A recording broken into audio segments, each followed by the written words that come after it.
ಯಕ್ಷಗಾನ ರಂಗಭೂಮಿಯ ಬಗ್ಗೆ ನಾನು ನನ್ನ ಬಾಲ್ಯದಲ್ಲಿ ಕಂಡುಕೊಂಡಂತಹ ಅಂಶಗಳನ್ನು ಕಟೀಲ್ ಸುಟ್ಲ ರಂಗನಾಥರಾವ್ ಅವರಿಗೆ ಹೇಳ್ತಾ ಇದ್ದೆ. ಈಗ ಈ 3ನೇ ಕಂತಿನಲ್ಲಿ ನಾನು ಮುಂದಿನ ಭಾಗವನ್ನು ಹೇಳ್ತಾ ಇದ್ದೇನೆ. ನನ್ನ ತಂದೆಯವರು ಅವರ ಆಯುರ್ವೇದ ಶಾಪನ್ನು ಬೈಲೂರಿನಿಂದ ಕಾರ್ಕಳದ ಸಾಲ್ಮರ ಅನ್ನುವಲ್ಲಿಗೆ ಸ್ಥಳಾಂತರಿಸಿದರು. ಆಮೇಲೆ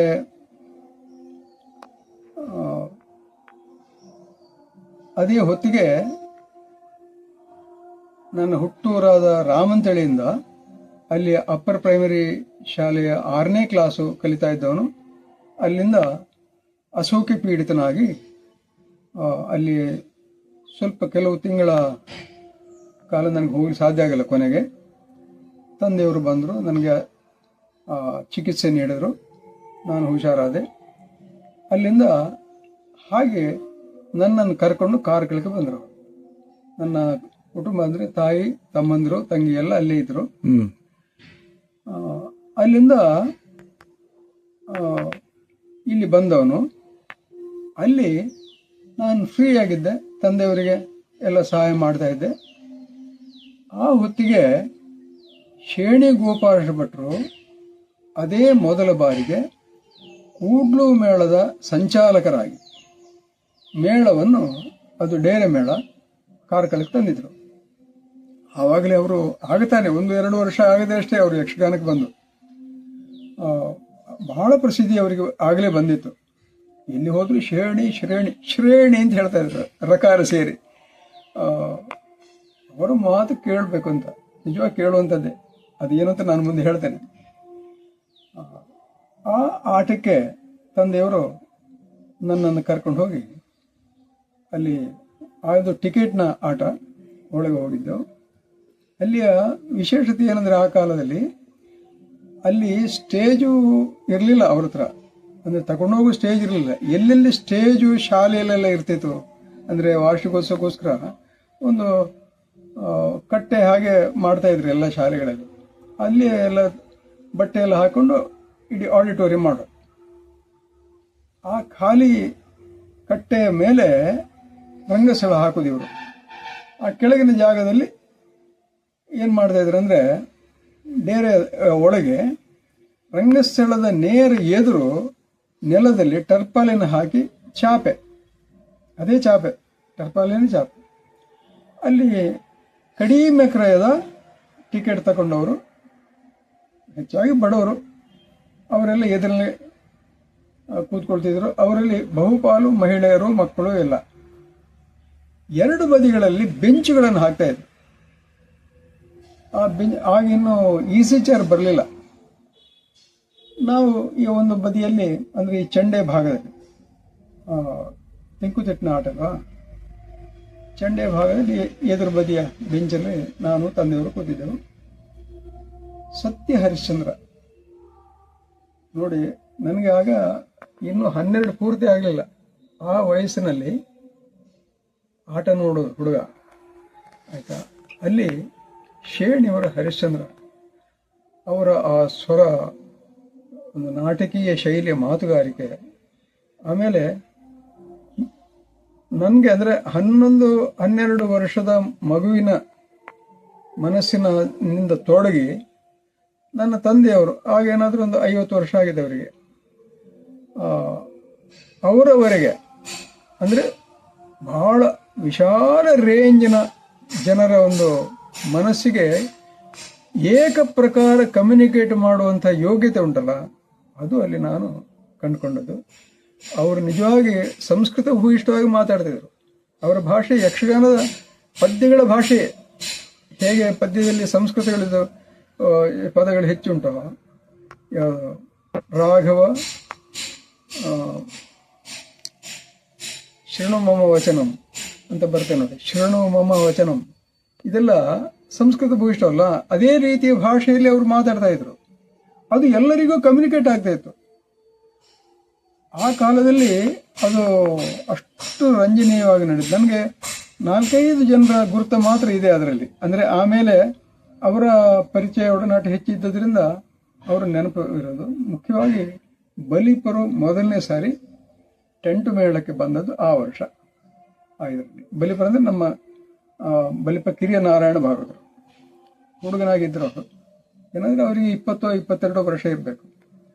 ಆಮೇಲೆ ಹಿರಿಯರಾದ ಆಗಲೇ ಆ ವೃದ್ಧರು ಸುಮಾರು ಹೆಚ್ಚು ಕಡಿಮೆ ಏನು 60 ಮೇಲಿನ ಪ್ರಾಯ ಕುದುರೆಕೋಡ್ಲ ರಾಮ್ಭಟ್ರು ಅವರ ಚೆಂಡೆ ಅದು ನಿಜವಾಗಿ ಬಹಳ ಅದು ಮಳೆಗರಿಯೋ ಹಾಗೆ ಚೆಂಡೆ ಪೆಟ್ಟು ಅಂತ ಹೇಳಿದ್ರೆ ಅದು ಅಷ್ಟು ಲೀಲಾಜಾಲ, ಆ ಪೆಟ್ಟುಗಳಾಗಿ ವಿರಳ ತುಂಬ. ಅಂದರೆ ಆಮೇಲೆ ನನಗೆ ಅವರ ಪರಿಚಯ ಮತ್ತೆ ಇತ್ತು, ಹಾಗಾಗಿ ನಾನು ಇಷ್ಟು ಹೇಳಿದೆ. ಆ ಮಗುವಿಗೆ ಆಕರ್ಷಣೀಯವಾದಂಥ ಒಂದು ವಿಷಯ, ಅವರು ಚೆಂಡೆ ಬಾರಿಸುವಾಗ ಚೆಂಡೆಯಿಂದ ಕಿಡಿ ಹಾರ್ತಾ ಇತ್ತು. ಅದೊಂದು ನಮಗೊಂದು ವಿಶೇಷ. ಮತ್ತೆ ಗೊತ್ತಾಯಿತು ಏನಂತ ಹೇಳಿ, ಕೋಲಿನ ತೂತಿಗೆ ಕುಣಿ ತೆಗೆದು ಅದಕ್ಕೆ ಬಿಂಗ ಅಂಟಿಸಿ ಅದು ಬೆಳಕಿಗೆ ರಿಫ್ಲೆಕ್ಟ್ ಆಗುವಾಗ ಕಿಡಿ ಹಾರುವಾಗ ಆಗ್ತಾಯಿತ್ತು. ಭಾರಿ ಅದೊಂದು ಕೌತುಕ. ಚಂದ್ರವತಿ ಯಾರು ನನಗೆ ಗೊತ್ತಾಗಲಿಲ್ಲ. ಹಾಸ್ಯಗಾರ ಗೋಪಾಲಕೃಷ್ಣ ಜೋಯಿಸರು ಅವರದ್ದು ಆಮೇಲೆ ನಿರಂತರವಾಗಿ ಅವರ ಅಟ್ಯಾಚ್ಮೆಂಟ್ ಇತ್ತು ನನಗೆ. ಅವರು 2-3 ಪಾತ್ರ ಮಾಡಿದ್ರು. ಒಂದು ವಟು, ವಿಶ್ವಾಮಿತ್ರನ ವಟುವಾಗಿ ಬರುವಂಥದ್ದು, ಆಮೇಲೆ ಒಬ್ಬ ವನಪಾಲಕರು, ಆಮೇಲೆ ನಕ್ಷತ್ರಿಕ. ಈ 3 ಕೂಡ ಇವತ್ತಿಗೂ ನೆನಪಿರುವಂಥ ಸಂಗತಿಗಳು. ಇಲ್ಲಿ ಕೆಲವು ಪಾಯಿಂಟ್ ಏನಂದರೆ, ಆಗ ಮೈಕ್ ಬಂದಿತ್ತು. ಮೊದಲನೇ ಸಾರಿ ಮೈಕ್ ಬರ್ತದೆ. ಮೈಕು ಹೇಗೆಂದರೆ ಭಾಗವತರಿಗೆ ಮಾತ್ರ ಒಂದು, ಎರಡನೇದು ಮೇಲೆ ತೂಗು ಹಾಕುತ್ತಿದ್ರು ಅಂತ ನನ್ನ ನೆನಪು. ಯಾಕೆಂದರೆ ಮಾತೆಲ್ಲ ಎಳಿತಾ ಇತ್ತು, ಎಲ್ಲ ವೇಷಗಳ ಮಾತುಗಳು ಕೇಳ್ತಾ ಇತ್ತು. ಹಾಗಾಗಿ ಅದೊಂದು ವ್ಯತ್ಯಾಸ. ಈಗ ಏನು ಮಾಡಿದ್ರೆ ಅಂದರೆ, ಆ ಮೈಕ್ ಎರಡು ಕಂಬಗಳು ಇಡೋದು ಎದುರಿನಲ್ಲಿ, ಅದು ಎಲ್ಲದಕ್ಕೂ ಉಪದ್ರವೇ, ಎಲ್ಲದಕ್ಕೂ ಅಡ್ಡ. ಆಮೇಲೆ ಅವರು ಶತ್ರುಗಳು ಪರಸ್ಪರ ಒಬ್ಬನ ಕೈ ಹಿಡಿದು ಒಬ್ಬರ ಹಿಡ್ಕೊಂಡು ಈ ಮೈಕಿನ ಹತ್ತಿರ ಬರೋದು, ಅಲ್ಲಿ ನಿಂತುಕೊಂಡೇ ಮಾತಾಡೋದು.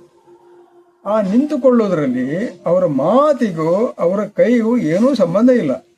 ಈಗ ನಮಗೆ ಮಾತಾಡುವಾಗ ಅಲ್ಲಿ ಸಂಭಾಷಣೆ ಅಲ್ವಾ, ಸಂಭಾಷಣೆ ಮಾತಾಡುವಾಗ ಮೊದಲೇ ಕುಣದವರು ನಿಂತು ಮಾತಾಡುವಾಗ ಬರೀ ಕಂಬದಾಗಿ ನಿಲ್ಲುವುದಿಲ್ಲ, ಅದಕ್ಕೆ ಬಂದರೆ ಅದು ಹಾಳದ ತಪ್ತದೆ.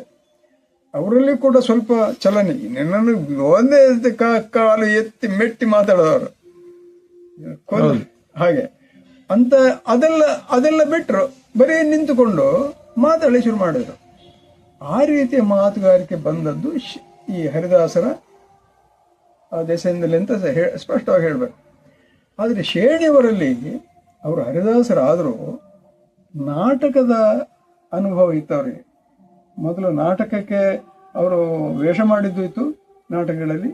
ಆಮೇಲೆ ಸಿನಿಮಾಕ್ಕೆ ಕೂಡ ಅವರು ತಯಾರಾಗಿದ್ರು. ಒಂದು ಸಿನಿಮಾವನ್ನು ತೆಗೆಯುವ ಹಂತದಲ್ಲಿ ಅದು ಮತ್ತೆ ನಿಂತು ಹೋಯಿತು. ಹಾಗೆ ಮೈಸೂರಲ್ಲಿದ್ದವರು ಅವರು ಮತ್ತೆ ವಾಪಸ್ ಬಂದರು. ಆದರೆ ಅವರಿಗೆ ಅಭಿನಯದ ತತ್ವ ಗೊತ್ತಿತ್ತು. ಆದರೆ ಅಭಿನಯ ಅಂದರೆ ಎಂಥದ್ದು ಅಂತಂದರೆ, ನಾಟ್ಯಶಾಸ್ತ್ರ ಏನನ್ನು ಹೇಳಿದೆ ಅದು ಆ ಅಭಿನಯದಲ್ಲಿ ಈಗಿನ ಕಿರೀಟ ವೇಷಗಳ ಹಾಗೆ ಬಣ್ಣ ವೇಷಗಳೆಲ್ಲ ಓಡಾಟ ಮಾಡೋದು, ಆಮೇಲೆ ತಲೆಯನ್ನು ತಿರುಗಿಸೋದು ಅದೆಲ್ಲ ಇಲ್ಲ. ನಾಯಕ ಅಂದರೆ ಹೇಗೆಂದರೆ ಅವನು ನೇರ ನಿಲ್ಲುವನು, ಅವನ ತಲೆಯಲ್ಲಿ ಕುಲುಕಾಟ ಇಲ್ಲ, ಆಚೆ ಈಚೆ ಕಳ್ಳ ನೋಟ ಇಲ್ಲ, ಆಮೇಲೆ ಹೆಬಗ ನಗೆ ಎಲ್ಲ ಇಲ್ಲ. ಅವ ನಾಯಕ ಆಗುದಿಲ್ಲ ಅಂಥದ್ದು ಮಾಡಿದರೆ. ನಾಯಕ ಹೇಗೆಂದರೆ ಅವ ಆದರ್ಶ, ಅವ ಘನತೆ ಉಳ್ಳವನು ಆಯ್ತಲ್ಲ. ಅವನನ್ನು ನೋಡಿ ಅಲ್ವಾ ಎಲ್ಲರೂ ಅನುಕರಣೆ ಆಗಬೇಕು. ರಾಮನ ಹಾಗೆ ಆಗಬೇಕು, ರಾವಣನ ಹಾಗೆ ಅಲ್ಲ ಅಂತ ಆಗಬೇಕಾದ್ರೆ ಅವನು ನಿಲುವಿನಲ್ಲಿ, ನಡೆಯಲ್ಲಿ, ಮಾತಿನಲ್ಲಿ ಘನತೆಯನ್ನು ತೋರಬೇಕು. ಅಂಥ ಘನತೆಯ ಮಾತುಗಳನ್ನು ಹೇಳೋದ್ರಲ್ಲಿ ಶೇಣಿಯವರಿಗೆ ಸರಿಗಟ್ಟವರಿಗೆ ನೆನಪಿಲ್ಲ. ಆ ರೀತಿಯ ನಿಜವಾಗಿ ರಾಜ ಅಂದರೆ ರಾಜ, ಅರಸ ಅಂತ ಅಂದರೆ ಹರಿಶ್ಚಂದ್ರ. ಎಷ್ಟು ಚಂದ ಆಯ್ತಂದರೆ ನಮಗೆ ಅವರ ಮಾತುಗಳನ್ನು ಕೇಳಿ ತನ್ನಷ್ಟಕ್ಕೆ ಕಣ್ಣು ಹನಿಗೂಡ್ತಾ ಇತ್ತು.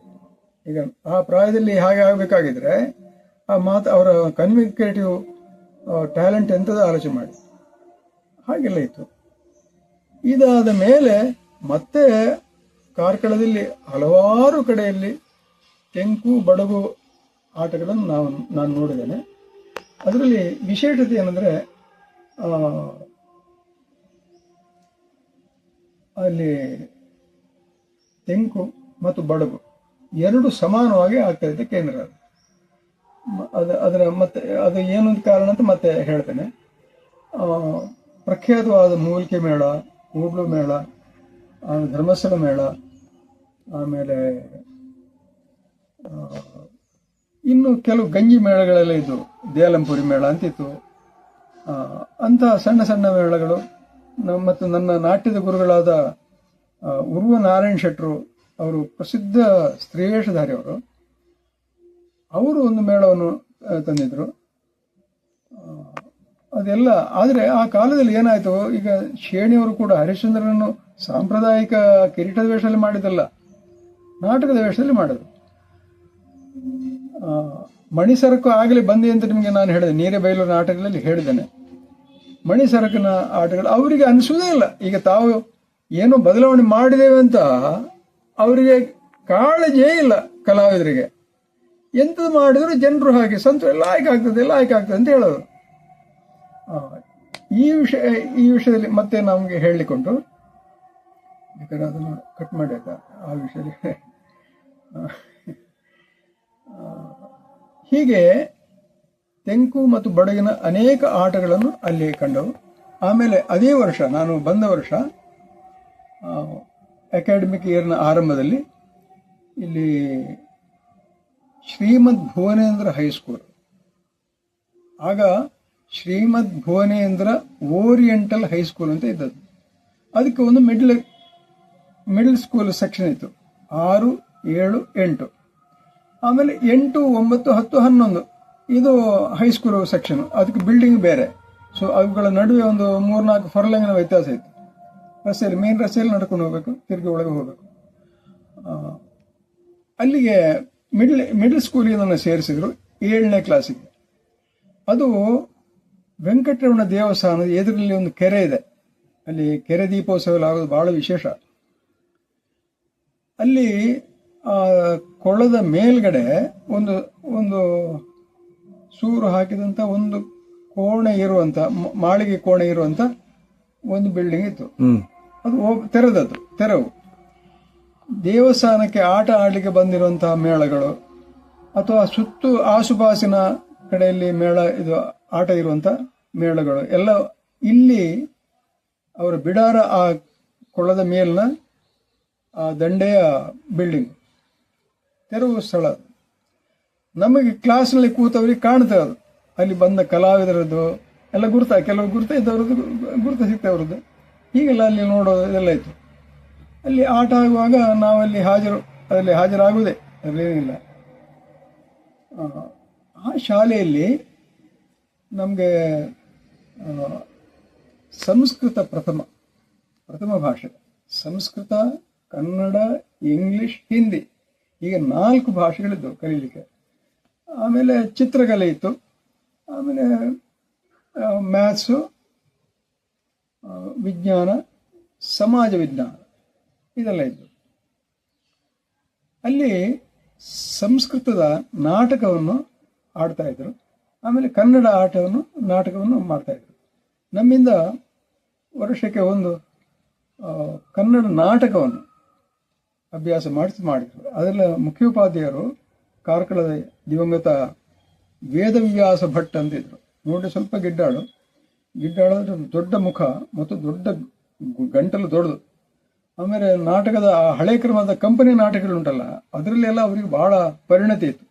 ಆಗ ಮನೋರಂಜನೆ ಇರುವುದರ ನಾಟಕ ಅಂದರೆ ಕಂಪನಿ ನಾಟಕ. ಅದರಲ್ಲಿ ಪೌರಾಣಿಕ ನಾಟಕಗಳು ಮತ್ತು ಸಾಮಾಜಿಕ ನಾಟಕ ಅಂತ 2 ವಿಭಾಗ. ಯಾಕೆಂತ ಹೇಳಿದ್ರೆ ಅದರ ಶೈಲಿಗಳು ಪ್ರತ್ಯೇಕ, ಮಾತು ಆಡುವಂಥ ಶೈಲಿಗಳು ಪ್ರತ್ಯೇಕ. ಅಲ್ಲಿ ಪೌರಾಣಿಕ ಆದರೆ ಅದು ಮುಖ್ಯವಾಗಿ ರಾಜರ ಆಸ್ಥಾನಗಳ ಭಾಷೆ, ಆಸ್ಥಾನಿಕರ ಭಾಷೆ ಅಂತ ಉಂಟಲ್ಲ, ಅದು ಹೆಚ್ಚಾಗಿ ಮೈಸೂರಿನಲ್ಲಿದ್ದವರಿಗೆ ಅದು ಗೊತ್ತಾಗ್ತದೆ. ಪರಾಕೆ, ಜಿಯಾ ಹೀಗೆಲ್ಲ ಮಾತಾಡುವಂಥದ್ದಲ್ಲಿ ಹೊರತು ಬೇರೆ ರೀತಿ ಮಾತಾಡಲಿಕ್ಕಿಲ್ಲ. ಸಾಮಾಜಿಕ ನಾಟಕ ಹಾಗೆ ನಾವು ಮನೆಯಲ್ಲಿ ಹೇಗೆ ಮಾತಾಡ್ತೇವೆ ಹಾಗೆ ಆ ಶೈಲಿಯಲ್ಲೇ ಪ್ರತ್ಯೇಕತೆ ನೋಡಿ. ಇವತ್ತು ಈ ಭಿನ್ನತೆಯನ್ನು ನೀವು ಆಟದಲ್ಲಿ ಕಾಣ್ಲಾರ್ರಿ. ನೀವು ಕಿರೀಟ ಕಟ್ಕೊಂಡು ಬಂದು ಮನೆಯಲ್ಲಿ ಮಾತಾಡ್ತಾನೆ ಅವನು. ಹೀಗೆ ಇದೊಂದು ಈ ವ್ಯತ್ಯಾಸವನ್ನು ನಮಗೆ ಗಮನಕ್ಕೆ ಬರುವ ಹಾಗೆ ಆಯಿತು. ಅಲ್ಲಿ ಆ ನಾಟಕದಲ್ಲಿ ಹೇಗೆ ಪರಸ್ಪರ ಸಂಬಂಧಗಳು, ಈಗ ತಂದೆ ಮಗನ ಹತ್ರ ಹೇಗೆ ಮಾತಾಡ್ತಾನೆ, ಮಗ ತಂದೆ ಹತ್ರ ಹೇಗೆ ಮಾತಾಡ್ತಾನೆ, ಅದೆರಡು ಬೇರೆ ರೀತಿಗಳೇ ಬೇರೆ. ಹೆಚ್ಚು ಕಡಿಮೆ ಅದು ಫ್ಯೂಡಲ್ ಆರ್ಡರ್ನ ಒಂದು ಪಳೆಯುಳಿಕೆ ಅದು ಅಲ್ವಾ? ಹೌದೌದು, ಕರೆಕ್ಟ್. ತಂದೆ ಯಜಮಾನ ಅಲ್ವಾ? ಯಜಮಾನ ಮತ್ತು ಸೇವ್ಯ ಸೇವಕ ಭಾವ ಅಲ್ಲಿ ಇದ್ದೇ ಇದೆ. ಆ ರೀತಿಯನ್ನು ಯಾವುದರಲ್ಲಿ ಪೌರಾಣಿಕ ಪ್ರಸಂಗಗಳಲ್ಲಿ ಎಲ್ಲ ಏನ್ ಬೇಕಾದ್ರೆ ಮಾತಾಡಿ ಏನು ಹಾಸ್ಯ ಮಾಡಿದ್ರು ಕೂಡ ಈ ಸಂಬಂಧ ಹಾಳಾಗಲಿಕ್ಕಿಲ್ಲ. ರಾಜನ ಹತ್ರ ಏನಯ್ಯ ಅಂತ ಹೇಗೆಲ್ಲ ಹೇಳಲಿಕ್ಕಿಲ್ಲ. ಅಲ್ಲಿ ಜಿಯಾ ಅವ ತಮಾಷೆ ಮಾಡ್ತಾನೆ, ಅವನ ಮೀಸೆಯನ್ನು ತಮ ಗೇಲಿ ಮಾಡ್ತಾನೆ ಅಂತ ಹೇಳಿದ್ರು ಕೂಡ, ಯಾರ್ದು ರಾಜನ ಮೀಸೆಯನ್ನೇ ಗೇಲಿ ಮಾಡೋದಾದ್ರು ಜಿಯಾ ಪರಾಕೆ ಮೀಸೆ ಹೀಗಾಯ್ತಲ್ಲ ಅಂತೇಳಿ ಹೇಳೋದುಂಟವ. ಅಂದ್ರೆ ಆ ತಗ್ಗಿ ಬಗ್ಗೆ ನಡೆಯುವಂತ ಕ್ರಮ. ಅಂದ್ರೆ ಇದು ಯಾಕೆ ಹೇಳ್ತೇನೆ ಅಂತ ಹೇಳಿದ್ರೆ, ರಂಗಭೂಮಿಯ ಮೂಲಭೂತವಾದಂತಹ ಒಂದು ಸೂತ್ರ ಏನಿದೆ ಅದನ್ನು ನಮ್ಮ ನಾಟಕದಲ್ಲೂ ಯಕ್ಷಗಾನ ಆಟದಲ್ಲೂ ನಡೆಸ್ತಾ ಇದ್ರು. ಅವಸ್ಥಾನುಕೃತಿರ್ ನಾಟ್ಯಂ. ನಾಟ್ಯ ಅಂದ್ರೆ ಅಭಿನಯ, ಅಂದ್ರೆ ರಂಗಭೂಮಿ. ನಾಟ್ಯ ಅಂದ್ರೆ ಬರೀ ಕುಣಿದಲ್ಲ. 4 ಚತುರ್ವಿಧ ಅಭಿನಯಗಳಿದ್ದಾವಲ್ಲ, ಅವು 4ರಲ್ಲಿ ಒಂದು ಕುಣಿಯುವಂಥದ್ದು. ಈಗ ಕುಣಿಯುವುದನ್ನೇ ನಾಟ್ಯ ಅಂತ ಹೇಳ್ತಾರೆ, ಅದಲ್ಲ. ಅಲ್ಲಿ ಏನು ಅವಸ್ಥಾನುಕೃತಿ ಅಂದ್ರೆ ಏನಂದ್ರೆ, ಆ ಕಥಾಭಾಗದ ಕಥಾನಾಯಕನ ಅಥವಾ ಕಥಾಪಾತ್ರದ ಜೀವನದ ಸನ್ನಿವೇಶ ಅದೇನಿದೆಯೋ ಅದರ ಅನುಕೃತಿ. ಈಗ ಒಬ್ಬನಿಗೆ ಏಟಾಗ್ತದೆ, ಅಯ್ಯೋ ಅಂತ ಕೂಗ್ತಾನೆ. ಈಗ ನಮ್ಗೆ ಹಾಗಾದ್ರೆ ನಾವು ಮನೆಯಲ್ಲಿ ಹೇಗೆ ಮಾಡ್ತೇವೆ? ಈಗ ನಾವು ಹಾಗೆ ಮಾಡ್ತೇವೆ ಅಂತೇಳಿ ಆದ್ರೆ ಒಬ್ಬ ವೀರನಾದವನು ಹೇಗೆ ಮಾಡಿಯಾನು? ಈಗ 2 ಕಾನ್ಸೆಪ್ಟ್ ಇದೆ. ಒಂದನೇದು ಸಹಜವಾಗಿ ಇರುವಂಥದ್ದನ್ನು ಅರ್ಥ ಮಾಡಿಕೊಳ್ಳೋದು, ಎರಡನೇದು ಇನ್ನೊಬ್ಬ ವ್ಯಕ್ತಿ ಅವನ ಸ್ಥಾನಮಾನ ಏನು, ಅವನು ಹೇಗೆ ಮಾಡಿಯಾನು ಅನ್ನೋದನ್ನು ಆಲೋಚನೆ ಮಾಡಿ ಒಂದು ಪ್ರತ್ಯೇಕವಾದ ಸ್ತರದಲ್ಲಿ ಅಭಿನಯಿಸಿ ತೋರಿಸೋದು. ಅವನ ಸನ್ನಿವೇಶವನ್ನು, ಅಂದ್ರೆ ನನ್ನ ಸನ್ನಿವೇಶವನ್ನು ತೋರಿಸೋದಲ್ಲ, ಅವಸ್ಥೆ ಅಂತ ನನ್ನ ಅವಸ್ಥೆ ಅಲ್ಲ, ಅದು ಆ ಕಥಾಪಾತ್ರದ ಅವಸ್ಥೆ. ಕರೆಕ್ಟ್. ಆ ಅವಸ್ಥೆಯಲ್ಲಿ ಅದನ್ನು ಅನುಕರಿಸೋದು. ಅದನ್ನು ಅನುಕರಿಸಿ ಅದು ಸಹಜವಾಗಿ ನಡೆಯುವಂಥದ್ದು ಅನ್ನುವಂಥ ಭಾವನೆ ಕೂತ ಪ್ರೇಕ್ಷಕನಿಗೆ ಗೊತ್ತಾಗಬೇಕು. ಗೊತ್ತಾಗಿದ್ರೆ ಕಣ್ಣೀರು ಬರೋದು, ಹುಡುಗನಿಗೆ ಕಣ್ಣೀರು ಬರೋದು ಹೇಗೆ? ಅವ ಅಷ್ಟು ತಾದಾತ್ಮ್ಯ ಹೊಂದ್ತಾನೆ ಅಂತ ಅರ್ಥ ಅಲ್ವಾ? ಆ ರೀತಿಯಲ್ಲಿ ಇದ್ದ ಆ ಸೂತ್ರ ಉಂಟಲ್ಲ, ಇದು ನಮಗೆ ನಾಟಕದ ತರಬೇತಿಯಲ್ಲಿ ನಮಗೆ ಹೇಳಿಕೊಟ್ರು. ಬಹಳ ದೊಡ್ಡ, ಅಂದ್ರೆ ಸಣ್ಣ ಬಾಲ್ಯ ಪಾಠ ಉಂಟಲ್ಲ, ಬಹಳ ಮುಖ್ಯವಾದ್ದು. ಮತ್ತು ನಾಟ್ಯಶಾಸ್ತ್ರದಲ್ಲಿ ಏನಿದೆ ಅದನ್ನೇ ಬೇರೆ ರೀತಿಯಲ್ಲಿ ನಮ್ಗೆ ಹೇಳಿದ್ದಾರೆ ಅಷ್ಟೇ. ಮುಂದೆ ನಾಟ್ಯಶಾಸ್ತ್ರ ನಾನು ಓದಿದಾಗ ಇದೆಲ್ಲ ನಮಗೆ ಗೊತ್ತಾಗ್ತದೆ. ನಾಯಕ ಭಾವ ಹೇಗೆ, ನಾಯಕನು ಹೇಗೆ ಮಾಡ್ತಾನೆ. ನಾವೆಲ್ಲ ಸಣ್ಣ ಮಕ್ಕಳಲ್ವಾ, 12, 13, 14 ಈ ಪ್ರಾಯ ಅದು. ಆ ಪ್ರಾಯದಲ್ಲಿ ನಿಲ್ಲುವುದು ಹೇಗೆ? ನಾವು ನಮ್ಮ ಹಾಗೆ ನಿಲ್ತೇವೆ. ನಮ್ಮ ಹಾಗೆ ನಿಲ್ಲುವುದಲ್ಲ, ಪಾತ್ರಗಳು ಅದರ ಸ್ಥಾನಮಾನವನ್ನು ಅರ್ಥ ಮಾಡಿಕೊಂಡು ನಿಲ್ಬೇಕು, ನಡಿಬೇಕು. ಆ ನಡೆಯುವುದು ಹಾಗೆ, ಆ ವೇಗ ಇತ್ಯಾದಿಗಳೆಲ್ಲ, ಅದಕ್ಕೆಲ್ಲ ತರಬೇತಿ ಇದೆ. ಈ ಯಾವ ತರಬೇತಿಯು ಬಹುಶಃ ಈ ಕಳೆದ ಒಂದು 30-40 ವರ್ಷಗಳ ತರಬೇತಿಯಲ್ಲಿ ಇಲ್ಲ ಯಕ್ಷಗಾನ ರಂಗದಲ್ಲಿ. ಇದೀಗ ಆ ನಾಟಕದ ಅನುಭವದಿಂದ ಅಭಿನಯ ತತ್ವದ ಬೇಸ್ ಗಟ್ಟಿಯಾದ ನಮಗೆ. ಇದಿಷ್ಟು ಹೇಳೋದು ಒಬ್ಬ ಕಲಾವಿದನ ಒಂದು ರೂಪಣದಲ್ಲಿ, ಮಾಳಿಕೆಯಲ್ಲಿ ಏನೆಲ್ಲ ವಿಷಯಗಳು ಬರ್ತವೆ ಅನ್ನೋದನ್ನು ಹೇಳಲಿಕ್ಕೆ ನಾನು ಇಷ್ಟನ್ನು ಹೇಳ್ತಾ ಇದ್ದೇನೆ. ಮುಂದೆ ನಾನು ಹೈಸ್ಕೂಲಿಗೆ ಹೋದಾಗ ಈ ಇದರಲ್ಲಿ ಒಂದು, ನಾನು ಹೇಳಿದಲ್ಲ ಮಾಸ್ಟ್ರು, ಅವರು ಒಳ್ಳೆ ನಟರಾಗಿದ್ದರು. ಅವರು ದುಷ್ಟಬುದ್ಧಿಯ ಪಾತ್ರ ಮಾಡಿದರು. ಅಲ್ಲಿ ಚಂದ್ರಹಾಸ ಚರಿತ್ರೆ ನಾಟಕ, ಅದರಲ್ಲಿ ಒಂದು ಬ್ರಾಹ್ಮಣರ ಗುಂಪು ಇದೆ. ವಿಷಯ ಮದುವೆಯ ಹಬ್ಬದ ಸಡಗರ, ಅಲ್ಲಿ ಸಿಕ್ಕಿದಂಥ ಹೇರು ದಕ್ಷಿಣಗಳು ಮತ್ತು ಆ ದಾನಗಳುಂಟಲ್ಲ, ಅಲ್ಲಿ ಒಂದು ಪದ್ಯ ಬರ್ತದೆ ನಮ್ಗೆ ಗುಂಪಿನಲ್ಲಿ ನಾವು ಹಾಡ್ಲಿಕ್ಕಿತ್ತು. ಹೊರುವವರಾರು ತರುವವರಾರು ಅರಮನೆ ದಕ್ಷಿಣೆ ದಾನಗಳ, ಈ ತರ ಒಂದು ಪದ್ಯ ಇತ್ತು. ಈಗಲೂ ನೆನಪಿದೆ ನೋಡಿ ಅದು. ಈ ಪದ್ಯವನ್ನು ನಾವು ಹೇಳಬೇಕಾಗಿತ್ತು. ಅದನ್ನು ನಮ್ಮಿಂದ ಹೇಳಿಸಿದರು. ಅಂತೂ ಆ ನಾಟಕ ಅಲ್ಲಿ ಆಗದು ಕಂಪನಿ ನಾಟಕ ಅಂತ ಹೇಳಿದ್ರೆ ಸಂಗೀತ ಬೇಕು. ಯಾವ ಅದು ಬ್ರಾಹ್ಮಣ ಅದು ಅಮುಖ್ಯ ಪಾತ್ರ ಅಂತೇಳಿ ಹಾಗಿಲ್ಲ. ಅವರಿಗೊಂದು ಪದ್ಯ ಇದೆ ಹೇಳಲಿಕ್ಕೆ. ಪದ್ಯ ಹೇಳಿಕೊಂಡು ಅದಕ್ಕೆ ಸಂಭಾಷಣೆ ಮುಂದುವರಿಸುವಂಥದ್ದು. ಅಲ್ಲಿ ನನ್ನನ್ನು ಗುರುತಿಸಿದ್ದಾರೆ ಜನ. ಅಂದರೆ ಸಣ್ಣ ಬಹಳ ಏನೂ ವಿಶೇಷ ಅವಕಾಶ ಇಲ್ಲದಿದ್ರು, ಅಭಿನಯಿಸುವ ಅವಕಾಶ ಇಲ್ಲದಿದ್ರು, ಅಷ್ಟರಿಂದಲೇ ಇವ ಮುಂದೆ ಬೇಕಾದವ ಅಂತ ಹೇಳ್ಕೊಂಡಿದ್ದದನ್ನು ನನ್ನ ಗುರುತಿಸಿರು ನನ್ನ ಮಾಸ್ಟರ್ಗಳೆಲ್ಲ. ಮುಂದೆ ಹೈಸ್ಕೂಲಿಗೆ ಹೋದಾಗ ಅಲ್ಲಿ ಒಂದು ವಿಶೇಷ ಆಯಿತು. ನಾವು 8ನೇ ಕ್ಲಾಸ್ ಪಾಸ್ ಆಗಿ ಪುನಃ 8ನೇ ಕ್ಲಾಸ್ನಲ್ಲಿ ಕಲಿಯುವಂಥ ಒಂದು ಸನ್ನಿವೇಶ ಬಂತು.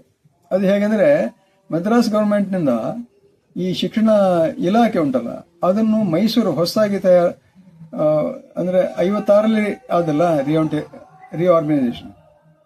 ಅಲ್ಲಿ ಮದ್ರಾಸ್ ಪ್ರಾಂತ್ಯದಲ್ಲಿ ಇದ್ದ ನಾವು ಮೈಸೂರು ಪ್ರಾಂತ್ಯಕ್ಕೆ ಬಂದೆವು ಅದರ ಆಡಳಿತಕ್ಕೆ. ಅಲ್ಲಿ ಏನು ಮಾಡಿದ್ರು ಅಂತ ಹೇಳಿದ್ರೆ, ಹಳೆ 8ನೇ ಅಂದರೆ ಅಲ್ಲಿ 3rd form, first form, second form, 3rd form, 4th form, 5th form, 6th form, ಹಾಗೆ ಚೇಂಜ್ ಮಾಡಿರ್ತಾನೆ. ನಾವು 3rd ಫಾರ್ಮ್ ಅಂದರೆ 8ನೇ ಕ್ಲಾಸು, 6, 7, 8. ಅದನ್ನು ಮುಗಿಸಿ ಪುನಃ ಹೊಸ 8ನೇ ಕ್ಲಾಸಿಗೆ ಕೂರಿಸಿದ್ರು. ಹಾಗೆ 1 ವರ್ಷ ಅಲ್ಲಿ ಹೋಯಿತು. ಆದರೆ ಮುಂದೆ ಅದನ್ನು SLC ಪರೀಕ್ಷೆ ಹಿಂದೆ 11ನೇ ಕ್ಲಾಸ್ನಲ್ಲಿತ್ತು, ಅದನ್ನು ರದ್ದು ಮಾಡಿ 10ನೇ ಕ್ಲಾಸ್ ಮಾಡಿದರು. ಹಾಗಾಗಿ ಇದು ಸಮಾನ ಆಯಿತು. ನಮಗೆ ಪರಿಣಾಮದಲ್ಲಿ ವರ್ಷ ನಷ್ಟ ಆಗಲಿಲ್ಲ. ಈ ಹಂತದಲ್ಲಿ ಅಲ್ಲಿ ಹೋದ ಮೇಲೆ ಅಲ್ಲಿ ಸಂಸ್ಕೃತ ಫಸ್ಟ್ ಲ್ಯಾಂಗ್ವೇಜ್ ಸ್ಥಾನಮಾನ ಹೋಯಿತು. ಸಂಸ್ಕೃತದಲ್ಲಿ ನಮಗೆ ಹೇಗಿತ್ತು ಅಂದರೆ, ಆ 2 ವರ್ಷಗಳಲ್ಲಿ ಸಂಸ್ಕೃತ ಪ್ರಶ್ನೆಗೆ ಸಂಸ್ಕೃತದಲ್ಲೇ ಉತ್ತರ ಹೇಳಬೇಕು. ಅದು ಬಾಯ್ಪಾಠದಿಂದ ಬಂದ ಮಾತುಗಳನ್ನೇ ಅಲ್ಲಿ ಹಾಕಬೇಕು ನಾವು. ಹಾಗಾಗಿ ಮತ್ತೆ ಎಲ್ಲ ಅಮರ ಕಲೀಲಿಕ್ಕಿತ್ತು, ಶಬ್ದ ರೂಪಾವಳಿ, ಧಾತು ರೂಪಾವಳಿ ಇತ್ಯಾದಿಗಳು ಇದ್ದು. ಸಂಸ್ಕೃತ ನಮಗೆ ಬಹಳ ಮೂಲಭೂತವಾಗಿ ಗಟ್ಟಿಯಾಗಿತ್ತು. ನನ್ನನ್ನು ಅಲ್ಲಿ ಸೇರಿಸಿದ್ದು ಯಾಕೆಂದರೆ, ಮುಂದೆ ನಾನು ಈ ಸಂಸ್ಕೃತ ಕಲಿತು ಅಲ್ಲೇ ಕಾರ್ಕಳ ದೇವಸ್ಥಾನದ ಅಧೀನದಲ್ಲಿ ಒಂದು ಆಯುರ್ವೇದ ಕಾಲೇಜ್ ಇತ್ತು. ಅದು ಸಂಸ್ಕೃತ ಕಾಲೇಜ್. ಅದರಲ್ಲಿ ಆಯುರ್ವೇದ ಮಾತ್ರ ಅಲ್ಲ, ಜ್ಯೋತಿಷ, ಆಮೇಲೆ ತತ್ವಶಾಸ್ತ್ರ, ಸಾಹಿತ್ಯ ಇತ್ಯಾದಿಗಳದೆಲ್ಲ ಕೋರ್ಸ್ಗಳಿದ್ದವು. ನಾನು ಆಯುರ್ವೇದ ಕಲಿಬೇಕು ಅಂತ ತಂದೆಯವರ ಆಸೆ. ಹಾಗಾಗಿ ಇಲ್ಲಿ ಹೋದೆ. ನಾವು ಆ ಹೊತ್ತಿನಲ್ಲೇ ನನ್ನ ಎಲ್ಲ ಯಕ್ಷಗಾನದ ಆಸಕ್ತಿ ಹೆಚ್ಚಾದದ್ದು ಮತ್ತು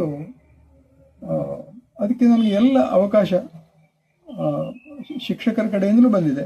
ಶಿಕ್ಷಕರು ನನ್ನನ್ನು ದ್ವೇಷ ಮಾಡ್ತಿರ್ಲಿಲ್ಲ. ಇದರಲ್ಲಿ ಹಿಂದೆ ಬೀಳ್ತಾ ಇದ್ದರಿಂದ ಹಾಗೇನು ಮಾಡಲಿಲ್ಲ. ಅವರು ತುಂಬ ಪ್ರೀತಿಯಿಂದಲೇ ನನ್ನನ್ನು ನೋಡಿದ್ದಾರೆ. ನಾನು ಹೈಸ್ಕೂಲ್ನಲ್ಲಿ SPL ಆಗಿ ಅಲ್ಲಿಂದ ಹೊರಬಿದ್ದವನು ಇದೆಲ್ಲ. ಆ ರೀತಿಯಲ್ಲಿ ಚುನಾವಣೆಯಲ್ಲಿ ಗೆದ್ದೆ. ಅಲ್ಲಿ ಬಹುಸಂಖ್ಯೆಯಲ್ಲಿ ಕೊಂಕಣಿ ಹುಡುಗರಿದ್ದದ್ದು, ಅವರೆಲ್ಲರೂ ನನಗೆ ಓಟ್ ಹಾಕಿದ್ದಾರೆ. ಅಂಥ ಒಂದು ನಾಯಕತ್ವ ಕೂಡ ನನಗೆ ಅಲ್ಲಿ ಸಿಕ್ಕಿದೆ. ಯಾಕೆ ಹೇಳಂದರೆ, ಈ ನಾಯಕನಾಗಿರೋದುಂಟಲ್ಲ, ಅದು ಕೂಡ ಒಂದು ಟ್ರೈನಿಂಗ್. ಅದು ಈ ಥರ ಜನಸಾಮಾನ್ಯರ ಹಾಗೆಲ್ಲ. ಪ್ರತಿಯೊಂದಕ್ಕೂ ಆ ನಡವಳಿಕೆ. ಮತ್ತು NCCಯಲ್ಲಿದ್ದೆ ನಾನು. NCCಯಲ್ಲಿ ನೇವಲ್ ವಿಂಗ್ ಬಂತಲ್ಲಿ, ಅಲ್ಲಿ ಹೈಸ್ಕೂಲ್ನಲ್ಲೇ ಅಲ್ಲೇ. ಆಮೇಲೆ ಅಲ್ಲಿಂದ ಯಾವುದು ಹೇಳಿ ಬೇರೆ ಬೇರೆ ಕ್ಯಾಂಪ್ಗಳೆಲ್ಲ ಹೋಗಿದ್ದೆ ನಾನು. ಇದೆಲ್ಲ ನಾಯಕತ್ವಕ್ಕೆ ಬೇಕಾದ ವಿಚಾರ. ಇದರಿಂದ ಏನಾಗ್ತಂದ್ರೆ, ನಾಯಕ ಅಂದರೆ ಏನು ಅನ್ನೋ ಅಂಶ ನನಗೆ ಬಹಳವಾಗಿ ಸ್ಪಷ್ಟಗೊಂಡಿತ್ತು. ಈ ಅವಧಿಯಲ್ಲಿ ನನ್ನ ಕನ್ನಡ ಪಂಡಿತರು, ನಾನು ಕನ್ನಡ ಇರಲಿಲ್ಲ ನಮಗೆ ಅಲ್ಲಿ, ಸಂಸ್ಕೃತ, ಇಂಗ್ಲೀಷು, ಹಿಂದಿ ಇಲ್ಲ, ಕನ್ನಡ ಒಂದು ಪೇಪರ್ ಇತ್ತು, ಒಂದು ಕನ್ನಡ ಪೇಪರ್ ಇತ್ತು. ಅದು ಪ್ರಧಾನ ಅಲ್ಲ, ಸಬಾರ್ಡಿನೇಟ್. ಅದಕ್ಕೆ ಇಂಗ್ಲಿಷ್ ಪ್ರಧಾನ. ಹೀಗೆ ಅಲ್ಲಿ ಕನ್ನಡ ಕಲಿಸಿದ ಮಾಸ್ಟ್ರು P. ವಾಮನಪ್ರಭು ವಿದ್ವಾನ್. ಅವರು ನನ್ನ ಸಾಧ್ಯತೆಗಳನ್ನು ನೋಡಿಕೊಂಡು ಅವರು ನನ್ನನ್ನು ಗಟ್ಟಿಯಾಗಿ ಹಿಡ್ಕೊಂಡ್ರು. ಅಲ್ಲಿ ನಾಟಕ, ಅವರು ವಾಮನ ಮಾಸ್ಟ್ರು ದೊಡ್ಡ ನಾಟಕದ ನಿರ್ದೇಶಕರು. ನೋಡ್ಲಿಕ್ಕೆ ಒಳ್ಳೆ ರೂಪ ಅಲ್ಲ ಅವರು.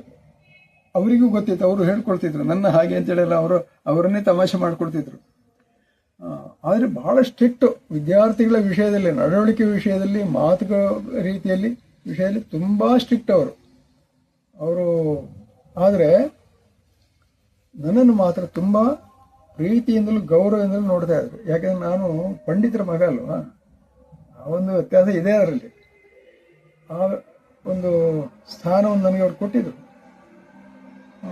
ಅವರು ನನಗೆ ಕನ್ನಡ ಇಲ್ಲದಿದ್ದರೂ ಕೂಡ ಕನ್ನಡ ಸಾಹಿತ್ಯದ ಬೇಸಿಕ್ಸ್ ಏನು ಅಂತ ಅದನ್ನೆಲ್ಲ ಬಹಳ ಸುಂದರವಾಗಿ ನನಗೆ ಹೇಳಿಕೊಟ್ರು.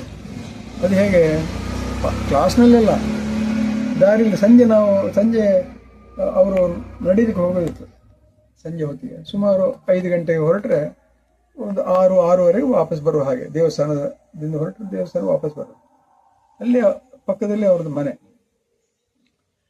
ಈ ವಾಕಿಂಗ್ನಲ್ಲಿ ಆ ಹೊತ್ತಿನಲ್ಲಿ ಅವರು ಸಾಹಿತ್ಯದ, ಆಮೇಲೆ ಕನ್ನಡದ ಸಾಹಿತ್ಯದ ಎಲ್ಲ ವಿಭಾಗಗಳ ಬಗ್ಗೆ, ಕಾದಂಬರಿಯಲ್ಲಿ ಯಾರ್ಯಾರಲ್ಲಿ ಏನೇನು ಮಾಡಿದ್ದಾರೆ, ಯಾವ್ಯಾವ ಕಾದಂಬರಿ ಏನೇನು ಡೀಲ್ ಮಾಡ್ತದೆ ಇತ್ಯಾದಿ ವಿಚಾರಗಳನ್ನು ಹೇಳೋದು, ಅದನ್ನು ಓದಲಿಕ್ಕೆ ಅವರು ಪ್ರೋತ್ಸಾಹ ಕೊಡುವಂಥದ್ದು.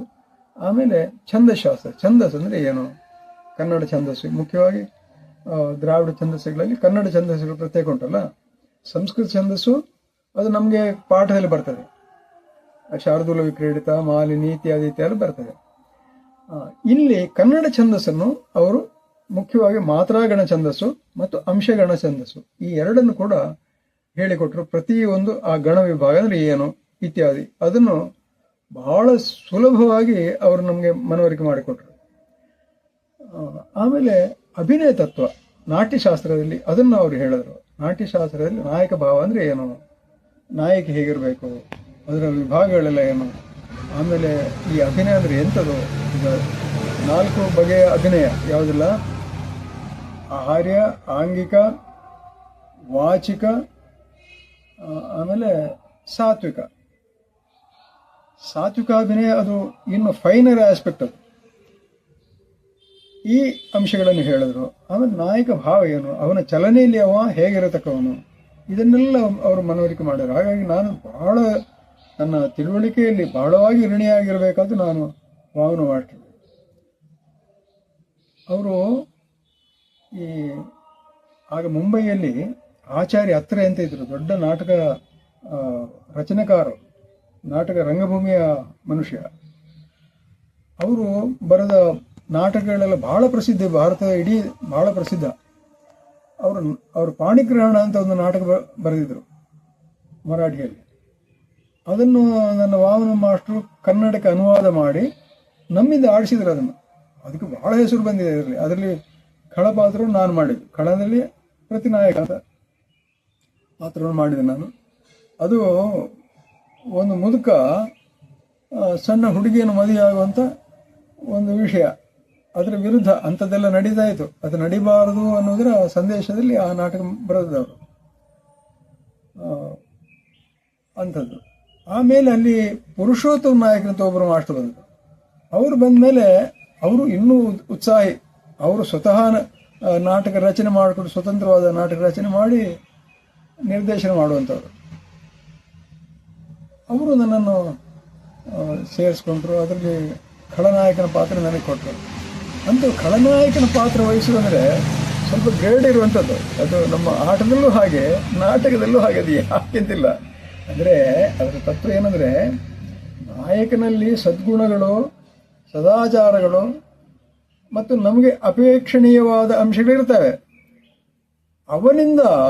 ಅವನಿಗೆ ಸವಾಲು ಒಡ್ಡುವವನು ಸಣ್ಣ ಮನುಷ್ಯ ಅಲ್ಲ. ನಾಯಕನಿಗೆ ಸವಾಲಾಗಬೇಕಾದ್ರೆ ಅವನಿಗಂತಲೂ ಹೆಚ್ಚಿನ ಸಾಧನೆ ಸಿದ್ಧಿ ಉಳ್ಳವನು. ಅಂಥವನು ಕೊಂದಿದ್ದಾನೆ ಇವ ಅಂತ ಹೇಳಿದ ಕೂಡಲೇ ಇವನಿಗೆ ಹೆಚ್ಚಿನ ಮಹತ್ವ ಬರೋದು ಅಲ್ವಾ, ಕಥಾನಾಯಕನಿಗೆ. ಆದ್ದರಿಂದ ಅದು ನಮ್ಮ ಇಡೀ ಒಟ್ಟು ರಂಗ ಪರಂಪರೆಯಲ್ಲಿ ರಾಮಾಯಣ ಅಂದರೆ ಅದು ರಾವಣಾಯನವೇ ಅದು ಅಲ್ವಾ.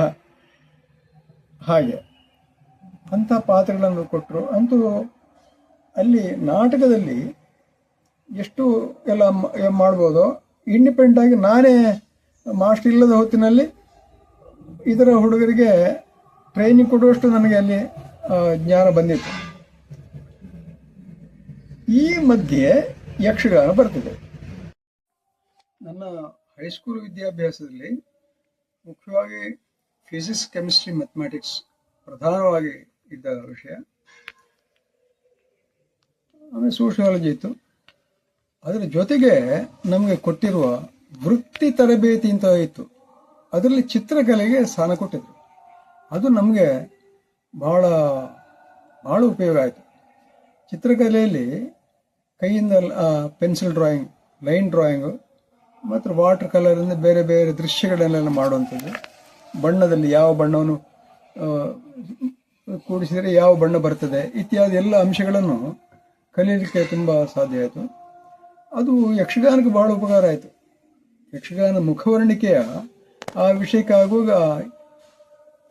ಇದರ ರೇಖೆಗಳು, ರೇಖೆ ಸಂತುಲನ, ಆಮೇಲೆ ಅದಕ್ಕೆ ಮಾತ್ರ ಅಲ್ಲ, ನಾಟ್ಯದಲ್ಲಿ ಆ ರೇಖೆಗಳು ಹೇಗೆ ಕೆಲಸ ಮಾಡ್ತವೆ ಇದನ್ನೆಲ್ಲ ನಮಗೆ ವಾಚ್ ಮಾಡಿ ಸಾಧ್ಯ.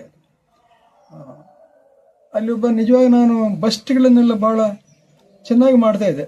ಅಲ್ಲಿ ಈ ಸಿನಿಮಾ ಇದರಲ್ಲಿ ಅವರು ಚಿತ್ರ ಬಿಡಿಸುವಾಗ ಫೋಟೋಗೆ ಗೆರೆ ಹಾಕಿ ಚೌಕ ಮಾಡಿ ಯಾವ ಗೆರೆಯಲ್ಲಿ ಆ ಮುಖದ ಛಾಯೆ ಎಲ್ಲಿ ಬರ್ತದೆ ಅಂತ ಲೆಕ್ಕ ಮಾಡಿಕೊಂಡು ಅದನ್ನು ಬಿಡಿಸುತ್ತೆ. ಅದು ತತ್ಪ್ರತಿಯಾಗಿ, ಅಂದರೆ ಹಿಗ್ಗಿಸುವುದು ಹಾಗೆ. ಈಗ 1 ಇಂಚಿನ ಚೌಕ ಇರುವಲ್ಲಿ 2 ಅಡಿ ಚೌಕ ಮಾಡಿದ್ರೆ ನಿಮ್ಗೆ ಆ ಲೈನ್ ಹೇಳಿದ್ರೆ ಹಾಗೆ ಬಂದೇ ಬರ್ತದೆ. ಹೌದು ಹೌದು, ನಾನೊಮ್ಮೆ ಮಾಡಿದ್ದೇನೆ. ಹಾಗೆ ಆ ಎಲ್ಲ ಟೆಕ್ನಿಕನ್ನು ಕಲೀಲಿಕ್ಕೆ ಸಾಧ್ಯ ಆಯಿತು. ನನಗೆ ನನ್ನ ಕ್ಲಾಸ್ಮೇಟ್ ಆಗಿ ಒಬ್ಬರು ಗೋವಿಂದ ನಾಯಕ್ ಅಂತಿದ್ರು. ಅವರ ಗಳಸೆಗಂಟೆ ನನಗೆ. ಅವರೊಟ್ಟಿಗೆ ಈ ಬಸ್ಟ್ಗಳನ್ನು ಚಿತ್ರ ಬಿಡಿಸುವಂಥದ್ದು, ಅದರ ಶೇಡ್ ಕೊಡೋದು, ಪೆನ್ಸಿಲ್ನಲ್ಲಿ ಶೇಡ್ ಕೊಡುವಂಥದ್ದು, ಇದನ್ನೆಲ್ಲ ಕಲಿತೆ ನಾನು. ಆಮೇಲೆ ದೃಶ್ಯಗಳನ್ನೆಲ್ಲ ಮಾಡ್ತಾ ಚಿತ್ರ ಬರಿತಾ ಇದ್ದೆ. ಕೊನೆಗೆ ಅದು ಡಿಸ್ಕರೇಜ್ ಮಾಡಿದ್ರು, ಅದನ್ನು ಮತ್ತೆ ಬಿಟ್ಟೆ. ಅದರಲ್ಲಿ ಅದಕ್ಕಿಂತ ಇಂಪಾರ್ಟೆಂಟ್ ಬೇರೆ ವಿಷಯ ಬಂತಲ್ಲ. ಹೀಗೆ ಚಿತ್ರಕಲೆ ಒಟ್ಟಿನಲ್ಲಿ ಯಕ್ಷಗಾನ ಹೊರತು ಬಾಕಿ ಉಳಿದ ಕಲಾ ಪ್ರಕಾರಗಳದೆಲ್ಲ ನಮಗೆ ಅಭ್ಯಾಸ ಅಲ್ಲಿ ಆಗಿದೆ. ಸಂಗೀತವೂ ಆಗಿದೆ. ಅಲ್ಲಿ ಒಬ್ಬರು ರಾಘವೇಂದ್ರ ಮಲ್ಯ ಅಂತ ಕಾಣುತ್ತೆ, ಅದು ಹೆಸರಿನ ಸರಿ ನೆನಪಿಲ್ಲ, ಮಲ್ಯರು ಅಂತ ಹೆಚ್ಚು. ಅವರು ಭದ್ರಗಿರಿ ಅಚ್ಯುತದಾಸರ ಹಾರ್ಮೋನಿಯಂ ಮಾಸ್ಟರ್. ಅವರು ಇದರಲ್ಲಿ ಅಷ್ಟು ಪ್ರಸಿದ್ಧಿ ಇದ್ದವರು. ಅವರು ನಮಗೆ ಸಂಗೀತ ನಿರ್ದೇಶಕರಾಗಿ ಬರ್ತಿದ್ರು, ಹಾಡು ಹೇಳಿಕೊಡುವಂಥದ್ದು ಎಲ್ಲ ಮಾಡ್ತಾ ಇದ್ರು. ಇನ್ನೊಂದು, ನನಗೆ ಹಾಡುಗಾರಿಕೆಯಲ್ಲಿ ಹೆಚ್ಚು ಒಲವು ಬರಲಿಕ್ಕೆ ನನ್ನ ಇನ್ನೊಬ್ಬರು ಸ್ನೇಹಿತರು ಜಗನ್ನಾಥ ಭಟ್ ಅಂತ. ಅವರು ಪುರಾಣಿಕ ಕುಟುಂಬದವರು, ದೇವಸ್ಥಾನದ ಪುರಾಣಿಕ ಕುಟುಂಬದವರು, ಜಗನ್ನಾಥ ಭಟ್ ಅಂತ. ಅವರು ಭೀಮಸೇನ್ ಜೋಶಿಯ ಹಾಡುಗಳೆಲ್ಲ ಹಾಡೋಕೆ ನಿಸ್ಸೀಮ. ಅವರು ಕೇವಲ ಕೇಳುವಿಯ ಬಲದಲ್ಲೇ ಅವರು ಬಹಳ ಸುಂದರವಾಗಿ ಶ್ರುತಿಬದ್ಧವಾಗಿ ಹಾಡ್ತಾ ಇದ್ರು, ಒಳ್ಳೆ ಸ್ವರ. ಅವರನ್ನು ನಮ್ಮ ಯಕ್ಷಗಾನಕ್ಕೆ ನಾವು ತಂದೆವು. ಅವರು ಬಲಿಪರ ಶೈಲಿಯಲ್ಲಿ ಮತ್ತು ಅಗರಿಯವರ ಶೈಲಿಯಲ್ಲಿ ಎರಡು ಕೆಲವು ಪದ್ಯಗಳವರದ್ದು, ಕೆಲವು ಪದ್ಯಗಳು ಇವರದ್ದು, ಹೀಗೆಲ್ಲ ಸೇರಿಸ್ಕೊಂಡು ಬಹಳ ಸುಂದರವಾಗಿ ಹಾಡ್ತಾ ಇದ್ರು. ತಾಳಮದ್ದಲೆ ನಮ್ಮ ಯಕ್ಷಗಾನ ಸಂಘಕ್ಕೆ ಅವರೊಬ್ಬರು ಭಾಗವತರು ಕೂಡ ಆಗಿದ್ರು. ಆ ವಿಚಾರ ಮತ್ತೆ ಬರ್ತದೆ. ಹೀಗೆ ಬೇಸ್ ಗಟ್ಟಿಯಾದ ಮೇಲೆ ಅಲ್ಲಿ ಆ ಮೊದಲು ದೇವಸ್ಥಾನದಲ್ಲಿ ಪ್ರತಿ ಆದಿತ್ಯವಾರ ಸಂಜೆ ಒಂದು ತಾಳಮದ್ದಲೆ ಸಂಘ ನಡೀತಾ ಇತ್ತು. ಅದಕ್ಕೆ ಕಾರ್ಕಳ ಶ್ರೀ ವೆಂಕಟರಮಣ ಯಕ್ಷಗಾನ ಕಲಾ ಸಮಿತಿ ಅಂತ ಹೆಸರು.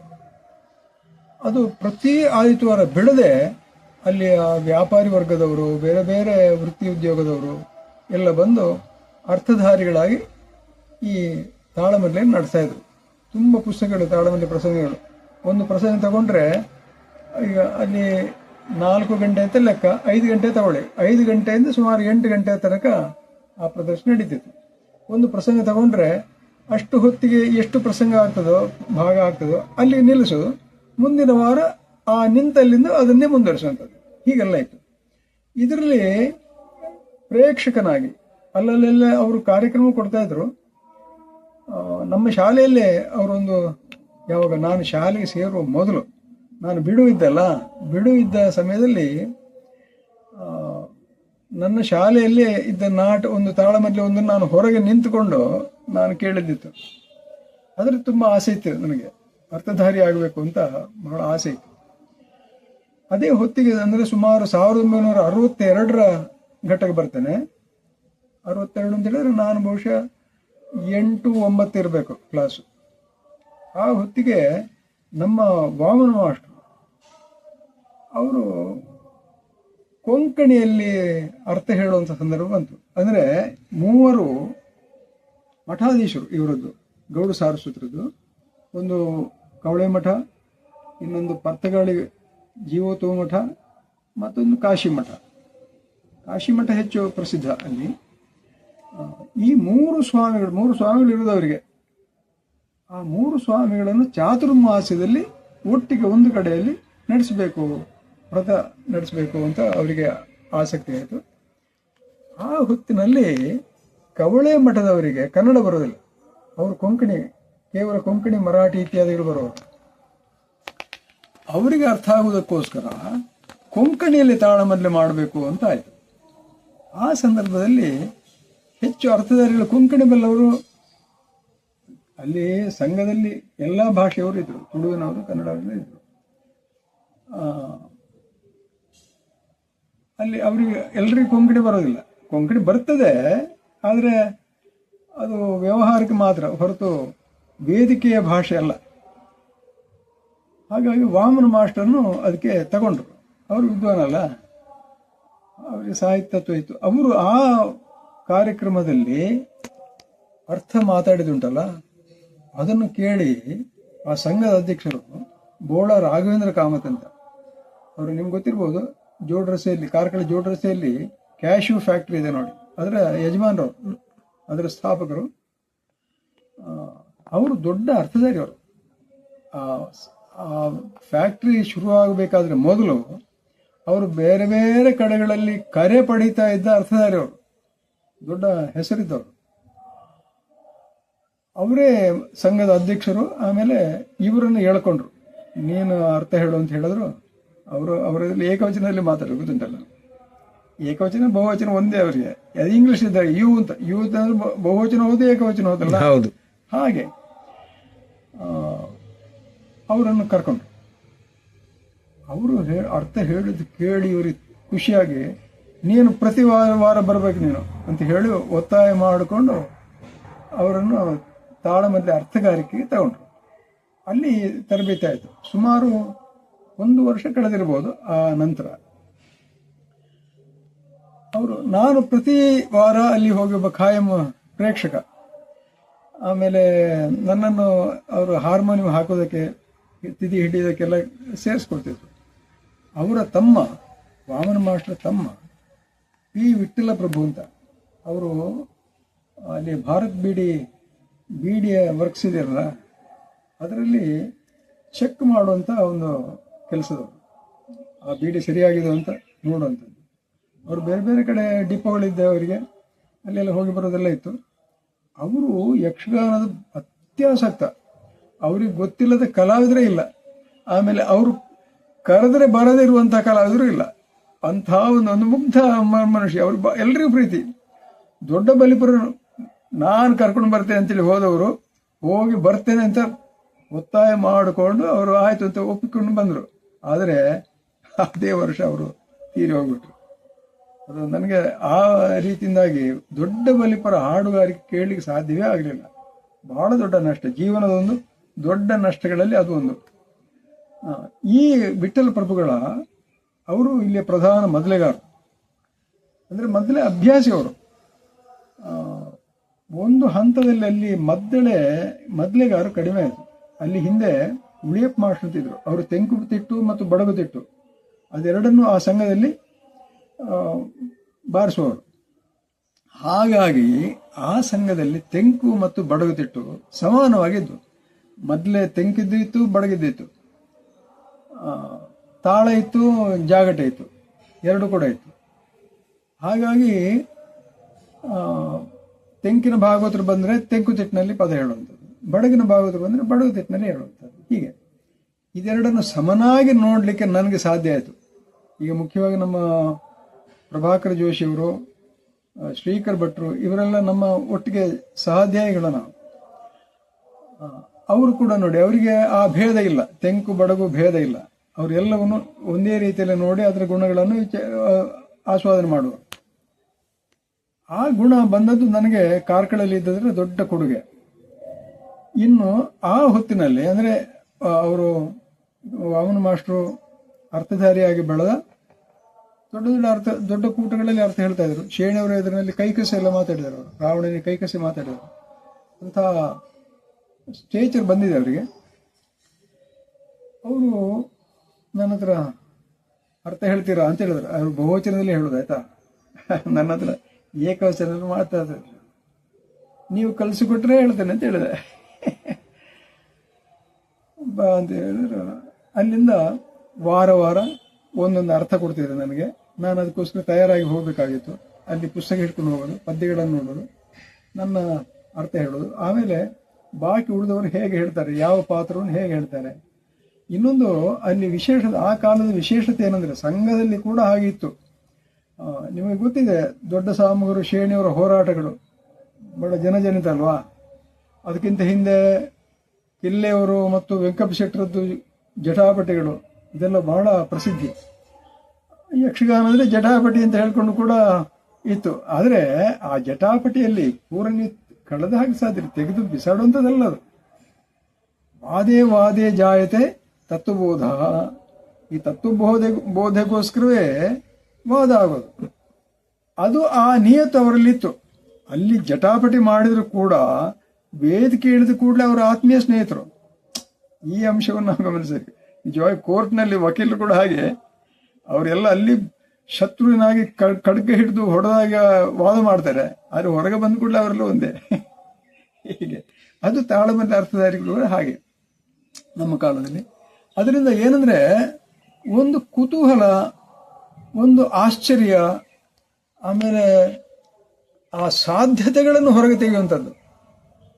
ಯಕ್ಷಗಾನ ಅರ್ಥಗಾರಿಕೆಯ ಪಾತ್ರಚಿತ್ರಣದಲ್ಲಿ ಮತ್ತು ಆ ಕಥೆಯನ್ನು ಅರ್ಥ ಮಾಡಿಕೊಳ್ಳುವ ರೀತಿಯಲ್ಲಿ ಒಂದು ಗೈಡ್ ಇದ್ದ ಹಾಗೆ ಆಗ್ತಿತ್ತು.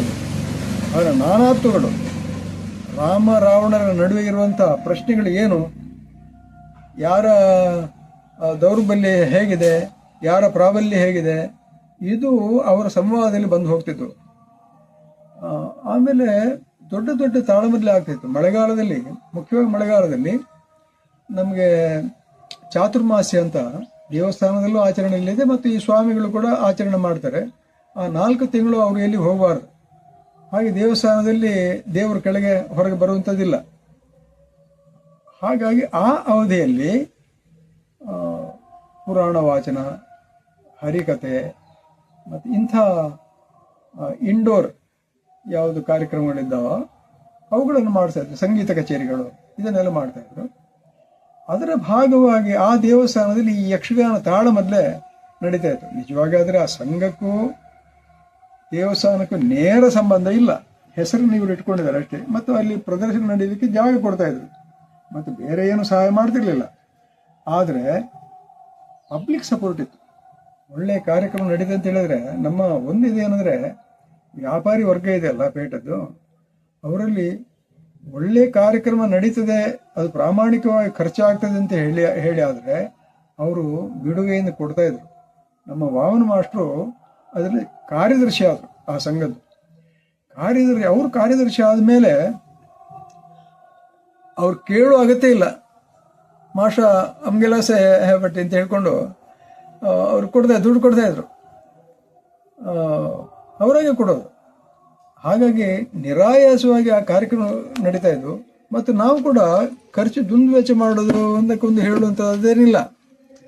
ಎಷ್ಟು ಮಿನಿಮಮ್ ಸಾಧ್ಯವೋ ಅಷ್ಟು ವೆಚ್ಚದಲ್ಲಿ ಆ ಕಾರ್ಯಕ್ರಮ ನಡೀತಾ ಇತ್ತು. ಮತ್ತು ಕಲಾವಿದರಿಗೂ ಆ ಕಾಲದಲ್ಲಿ ಎಷ್ಟು ಕೊಡ್ತಾ ಇದ್ರು ಹೆಚ್ಚಂತ ಹೇಳಿದ್ರೆ 25-30 ರೂಪಾಯಿ. ಈಗ 60ರ ದಶಕದಲ್ಲಿ ಹೇಳಿದೆ ನಾನು. 30 ರೂಪಾಯಿ ಸಿಕ್ಕಿತು ಅಂತ ಹೇಳಿದ್ರೆ ಕಂಡಾಬಿಟ್ಟೆ ಅದು. ಯಾವುದು ಈಗಿನ 3,000 ಅದು, ಆಗಿನ 30 ರೂಪಾಯಿ ಅಂದರೆ ಅಷ್ಟು ಬೆಲೆ ಇತ್ತು ಅದಕ್ಕೆ. ಆ ರೀತಿಯಲ್ಲಿ ದೊಡ್ಡ ದೊಡ್ಡ ಕಲಾವಿದರನ್ನು ನಾವು ಕರೆಸ್ತಾ ಇದ್ದೆವು, ಅಂದರೆ ನಮ್ಮ ಸಂಘ ಕರೆಸ್ತಾ ಇತ್ತು.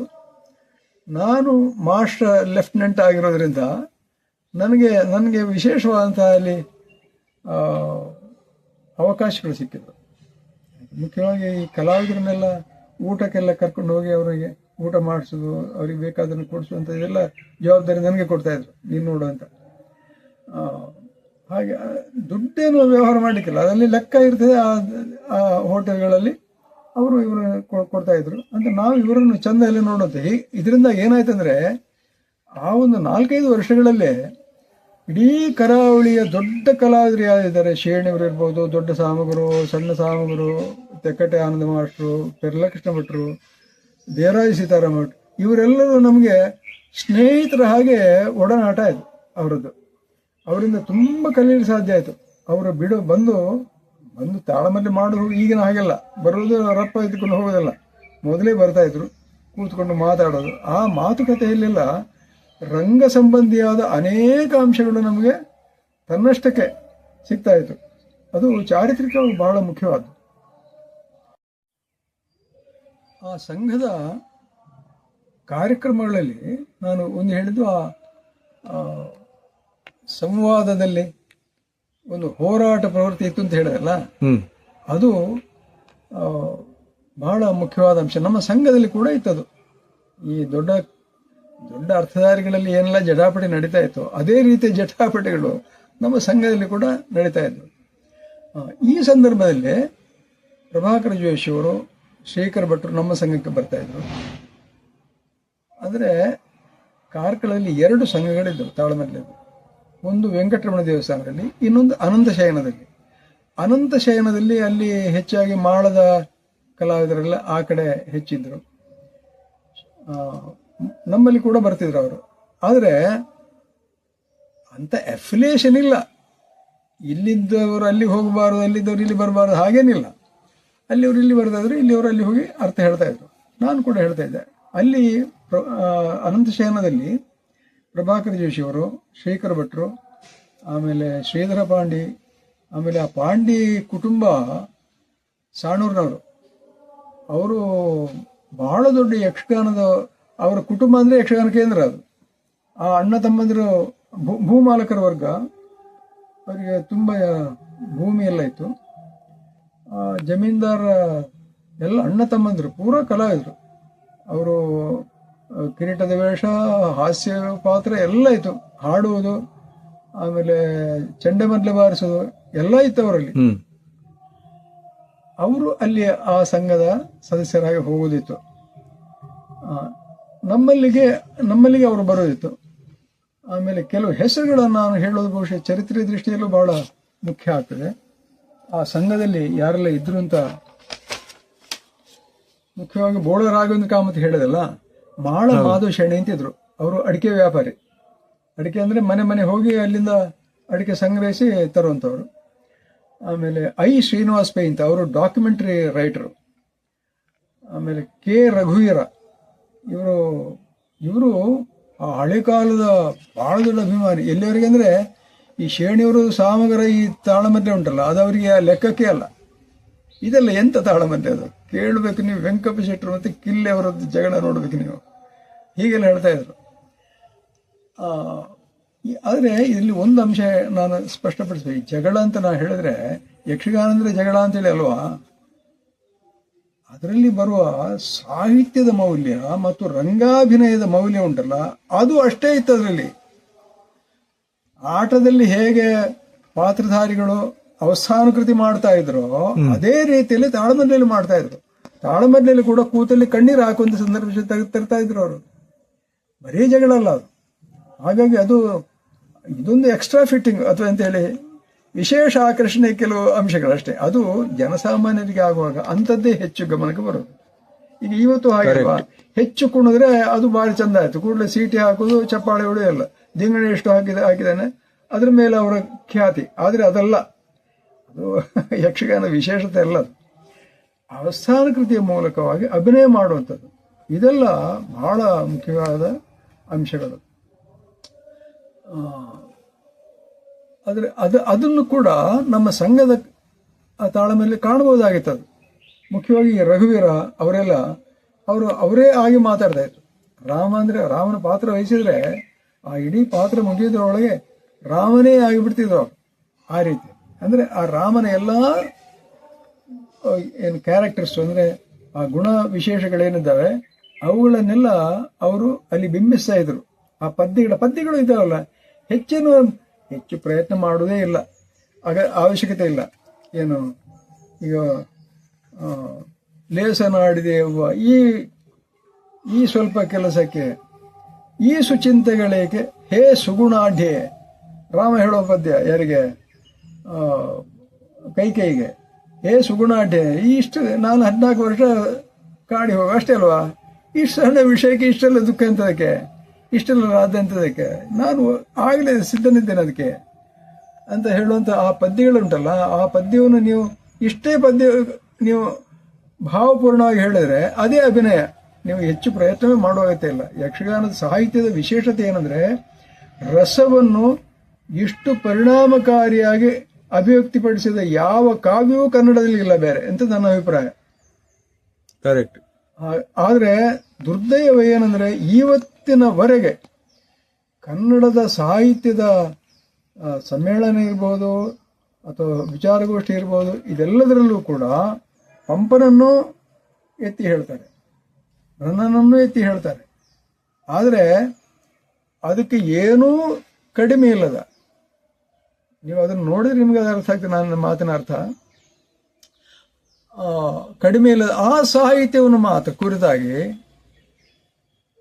ಏನೊಂದು ಮಾತಿಲ್ಲ. ಅದರಿಂದ ನಮಗೆ ತಗೊಳ್ಳಿಕ್ಕಿಲ್ಲ, ಕೊಡ್ಲಿಕ್ಕೆ ಇಲ್ಲ ಅನ್ನುವಂಥ ಭಾವನೆ ನಮ್ಮ ಸಾಹಿತಿಗಳಲ್ಲಿದೆ. ಕಾರಣ ಏನಂದ್ರೆ ಅವರಿಗೆ ಈ ರಂಗದ ಪರಿಚಯವೇ ಇಲ್ಲ. ನಿಮಗೆ ಗೊತ್ತಿದ್ರೆ ನೀವು ಸ್ಟಡಿ ಮಾಡಿದ್ರಲ್ಲೂ ಗೊತ್ತಾಗೋದು. ಮುಳಿಯ ತಿಮ್ಮಪ್ಪಯ್ಯನವರು ಮಾತ್ರ ಅದರ ಸಾಹಿತ್ಯದ ಬೆಲೆ ಏನು ಅನ್ನೋದನ್ನು ಬಹಳ ವಿಸ್ತಾರವಾಗಿಯೂ ಬಹಳ ಎಲ್ಲರಿಗೂ ಮನಮುಟ್ಟುವ ಹಾಗೆ ಅವರು ಹೇಳಿದ್ದಾರೆ. ದೇವರ ದಯೆಯಿಂದ ಅವರನ್ನು ಮೆಚ್ಚಿದವರು ಬಹಳ ಸಂಖ್ಯೆಯಲ್ಲಿ ಕಡಿಮೆ. ನೀವು ಗೋಪಾಲಕೃಷ್ಣ ಅಡಿಗರನ್ನು ಮೆಚ್ಚಿ ಎತ್ತಿ ಹೇಳಿದ ಹಾಗೆ ಮುಳ್ಳಿ ತಿಮ್ಮಪ್ಪಯ್ಯನವರನ್ನು ಎತ್ತಿ ಹೇಳುವುದಿಲ್ಲ. ಯಾಕೆಂದರೆ ಬಹುಶಃ ಅವರು ಹೆಚ್ಚು ಪ್ರಗತಿಶೀಲರು ಆ ಕಾಲದಲ್ಲಿ. ಆ ಕಾಲದಲ್ಲಿ ನಿಮ್ಮ ಈ ಕಂದಾಚಾರ ಇತ್ಯಾದಿಗಳನ್ನೆಲ್ಲ ಬಹಳ ಶಕ್ತವಾಗಿ ಅವರು ಕಾದಂಬರಿಯ ಮಾಧ್ಯಮದಲ್ಲಿ ಮತ್ತು ಕವಿತೆಗಳ ಮಾಧ್ಯಮದಲ್ಲಿ ಅವರು ಖಂಡಿಸಿದ್ದಾರೆ. ಆಮೇಲೆ ಮಾನವತೆಯನ್ನು ಎತ್ತಿ ಹಿಡಿದಿದ್ದಾರೆ. ಕುವೆಂಪು ವಿಶ್ವಮಾನವತೆಯನ್ನು ಹೇಳಿದ್ರೆ ಅದಕ್ಕಿಂತ ಮೊದಲೇ ಮುಳ್ಳಿ ತಿಮ್ಮಪ್ಪಯ್ಯನವರು ಈ ವಿಶ್ವಮಾನವತೆಯ ತತ್ವವನ್ನು ಪ್ರತಿಪಾದನೆ ಮಾಡಿದ್ದಾರೆ ಅಂತ ನನ್ನ ಅಭಿಪ್ರಾಯ. ಆದರೆ ಅವರಿಗೆ ಅಂಥ ಬೆಂಬಲ ಬರಲಿಲ್ಲ. ಅವರ ಮೇಲೆ ಅಭಿಮಾನ ಬರುವ ಹಾಗೆ ಮಾಡಿದ್ದು ವಾಮನ ಮಾಸ್ಟರ್. ನನಗೆ ಅವರ ಮುಳ್ಳಿಯ ತಿಮ್ಮಪ್ಪಯ್ಯನವರ ಸಾಹಿತ್ಯವನ್ನು ತುಂಬ ಅವರು ಬಿಡಿಸಿ ಹೇಳಿದ್ದಾರೆ ಅದರ ಯೋಗ್ಯತೆ ಏನು ಅಂತ. ಹಾಗೆ ಹೀಗೆ ಇದು ಯಾಕೆ ಹೇಳಿದಂದರೆ ಇವರ ಎಲ್ಲ ಈ ರಘುವೀರ ಇವರದೆಲ್ಲ ಮಾತಿನ ದಾರಿ ಅದು. ಇನ್ನೊಬ್ಬರು ಬೋಳಾರ ಗೊತ್ತು ನಾರಾಯಣ್ ಶೆಟ್ಟರು ಅಂತ ಒಬ್ಬರು ಇದರಲ್ಲಿ. ಆಮೇಲೆ ಮರ್ದ್ರಬೆಟ್ಟು ಭುಜವಲಿ ಅಧಿಕಾರಿ, ಎನ್ ಕೃಷ್ಣರಾವ್, ಉಳಿಯಪ್ಪ ಮಾಸರ್ ಆಗಲೇ ಬಂದಿದೆ ಹೆಸರು. ಅವರ ಮಗ ಗಂಗಾಧರ ರಾವ್ ಅಂತ ಅವರು ತೆಂಕಿನಲ್ಲಿ ಪದ ಹೇಳ್ತಾ ಇದ್ರು. ಮಾರೂರು ಮಂಜುನಾಥ್ ಭಂಡಾರಿ ಅವರು ಮೂಡುಬಿದಿರೆಯವರಾದರೂ ಅವರು ಈ ಸಂಘದ ಸದಸ್ಯರಾಗಿದ್ದುಕೊಂಡು ಪ್ರತಿ ವಾರವೂ ಬರ್ತಾ ಇದ್ರು, ಅರ್ಥ ಹೇಳ್ತಾ ಇದ್ರು. ತೆಕ್ಕಟ್ಟೆ ಆನಂದರಾಯ ಶಾನ್ಭಾಗರು ಅವರು ದೊಡ್ಡ ಅರ್ಥಧಾರಿಯಾಗಿದ್ದರು. ಆಮೇಲೆ ಪುರಾಣ ಪ್ರವಚನ ಹೇಳೋದ್ರಲ್ಲಿ ಬಹಳ ನಿಸೀಮ. ಅವರು ಕಾರ್ಕಳದಲ್ಲಿ ಚಾತುರ್ಮಾಸ್ಯದಲ್ಲಿ ಒಂದು 4 ತಿಂಗಳು ಕೂಡ ಪ್ರವಚನ ಮಾಡ್ತಾ ಇದ್ರು. ಅದರಲ್ಲಿ ನಮಗೆ ಆದ ಗೆಳತನದಿಂದ ಏನು ಉಪಯೋಗ ಆಯ್ತಂದ್ರೆ, ಕೆಲವು ಸಾರಿ ಈ ಜಗನ್ನಾಥ ಭಟ್ರ ಬಗ್ಗೆ ಹೇಳಿದಲ್ಲ, ಅವರು ಓದ್ತಾ ಇದ್ರು. ಅವರು ಓದಲಿಕ್ಕೆ ಮತ್ತು ತೆಕ್ಕಟ್ಟೆಯವರು ಅರ್ಥ ಹೇಳುವಂಥದ್ದು. ಕೆಲವು ಸಾರಿ ಜಗನ್ನಾಥ ಭಟ್ರಿಗೆ ಬಾರದಾದಾಗ ನನ್ನನ್ನು ಕೂರಿಸಿ ನೀವು ಓದಿ, ದಂಡಾಕಾರದಲ್ಲಿ ಓದಿ, ಏನು ರಾಗ ಏನು ಬೇಡ ಅದಕ್ಕೆ ಅಂತ ಹೇಳಿದ್ರು ಅವರು. ನಾವು ಶಾಲೆಯಲ್ಲಿ ಪದ್ಯ ಹೇಳಲಿಕ್ಕೆ ಉಂಟಲ್ಲ, ಶಾಲೆಯಲ್ಲಿ ಕಲಿಸೋದುಂಟು. ಆ ರೀತಿಯಲ್ಲಿ ನಾನು ಪದ ಹೇಳಿದ್ದುಂಟು. ಅದು ನನಗೆ ಅದರ ಅನುಭವ ಕೂಡ ಅಲ್ಲಿ ಬಂದಿದೆ. ಆಮೇಲೆ ಅಂಬಾತನೆ ಮುದ್ರಾಡಿ, ನೀರೆ ನಾರಾಯಣ್ ಶೆಟ್ರು, ಆಮೇಲೆ ಕುಕ್ಕುಂದೂರು ಶ್ಯಾಮ್ ಶೆಟ್ರು, ನರಕೆ ಶ್ರೀನಿವಾಸ ಭಟ್ರು, ಆಮೇಲೆ ಮೂರೂರು ರಾಘವೇಂದ್ರ ಭಟ್ಟ. ಇದು ಯಾಕೆ ಹೇಳ್ತೇನೆಂದರೆ ಇದು ಚಾರಿತ್ರಿಕ ವಿಷಯ. ಅವರ ಹೆಸರು ನಿಮಗೆ ಎಲ್ಲೂ ಬೇರೆ ಸಿಕ್ಕುದಿಲ್ಲ. ಕರೆಕ್ಟ್. ಆಯ್ತಾ. ಆಮೇಲೆ ತೆಳ್ಳಾರು ಶ್ರೀಕಂಠ ಪಾಠಕರು ಯಾರಂದ್ರೆ ನಮ್ಮ AP ಪಾಠಕರ ತಂದೆ, ಅವರು ನನ್ನ ಸ್ನೇಹಿತರು. ಅವರು ನನ್ನ ಅಣ್ಣನ ಕ್ಲಾಸ್ಮೇಟ್, ಯಾರ ದೊಡ್ಡ ಅಣ್ಣನ ಕ್ಲಾಸ್ಮೇಟ್ ಅವರು. ಆಮೇಲೆ ಶೇಡಿ ಗಣಪತಿ ಭಟ್ ಅಂತಿದ್ರು, ಅವರು ಒಳ್ಳೆ ಜಿದ್ದಿನ ಅರ್ಥಧಾರಿ, ಅವರು ಒಳ್ಳೆ ಅರಿವು ತಿಳುವಳಿಕೆ, ಚಿತ್ಪವನರು, ಇವರಿಬ್ಬರು ಚಿತ್ಪವನರು. ಆಮೇಲೆ ನನ್ನ ನಾಟ್ಯದ ಗುರುಗಳು ಆಗಿರುವ ವಿದ್ವಾನ್ N ಸುಂದರ ಶೆಟ್ಟರು, ಇವರೆಲ್ಲ ಅರ್ಥಧಾರಿಗಳು, ಅವರು ಕನ್ನಡ ಪಂಡಿತರು. ಮಾಳ ಶಂಕರ ಭಟ್ ಡೋಂಗ್ರೆ, ಶಿರ್ಲಾರ್ ತಬುರು ಶೆಟ್ಟಿ, ಬೆಳ್ತಂಗಡಿ ವಸಂತರಾವ್ ಅಂತ ಒಬ್ಬರಿದ್ರು. ಆಮೇಲೆ ನಮ್ಮ ಸೇರಾಜ ಸೀತಾರಾಮ್ ಭಟ್ರು, ಇವರೆಲ್ಲ ಬೇರೆ ಬೇರೆ ಕಾರ್ಯಕ್ರಮಗಳಲ್ಲಿ ಬಂದು ನಮ್ಮೊಟ್ಟಿಗೆ ಅರ್ಥ ಹೇಳ್ತಾ ಇದ್ದವರು. ಆಮೇಲೆ ವಿಠಲ್ ಪ್ರಭುಗಳು, ಹಿರಡ್ಕ ರಾಮಕಾಮತ್, ಇವರು ಮದ್ಲೆಯಲ್ಲಿ ತೆಂಕು ಬಡಗು, ಬಡಗಾದ್ರೆ ರಾಮಕಾಮತ್ರು ಬಾರಿಸ್ತಾ ಇದ್ರು. ಅವ್ರು ಯಾರು ಗೊತ್ತಾ, ನಮ್ಮ ಹಿರಡ್ಕ ಗೋಪಾಲರಾಯರ ಗುರುಗಳು ಪಟ್ನಶೆಟ್ಟಿ ನಾಗಪ್ಪ ಕಾಮತ್. ಹಿರಡ್ಕದ ಕುಟುಂಬ ಅದು. ಈ ರಾಮಕಾಮತ್ರ ಅಲ್ಲಿಗೆ ಬಂದದ್ದು, ಇಲ್ಲಿ ಕಾರ್ಕಳಕ್ಕೆ ಬಂದು ಅಲ್ಲಿ ನೆಲೆಸಿದ್ರು. ಅವರು ಲಾರಿ ಡ್ರೈವರ್ ಆಗಿದ್ರು. ಅವ್ರ ಜೀವನ ಮಾರ್ಗ ಅದು ಡ್ರೈವಿಂಗ್. ಆದರೆ ಅವರು ದೊಡ್ಡ ಮೊದಲಲ್ಲಿ ಬಡಗುತಿಟ್ಟಿನ ಮೊದಲಲ್ಲಿ ಬಹಳ ನಿಸೀಮ. ಅವರ ಮೂಲಕ ಹಿರಡ್ಕ ಗೋಪಾಲರಾಯರ ಪರಿಚಯ ಆದದ್ದು. ಗೋಪಾಲರಾಯರು ನಮ್ಮಲ್ಲಿ ಖಾಯಂ, ಒಂದು ಬಡವು ಇದ್ರೆ ಅಲ್ಲಿ ಗೋಪಾಲರಾಯರು ಇರಲೇಬೇಕು. ಅದು ಭಾಗವತರಿಗೆ ಬೇಕೋ ಬೇಡೋ ಆ ಲೆಕ್ಕ ಬೇರೆ, ಗೋಪಾಲರಾಯರು ಕಾಯಂ ಆ ರೀತಿ. ಆಮೇಲೆ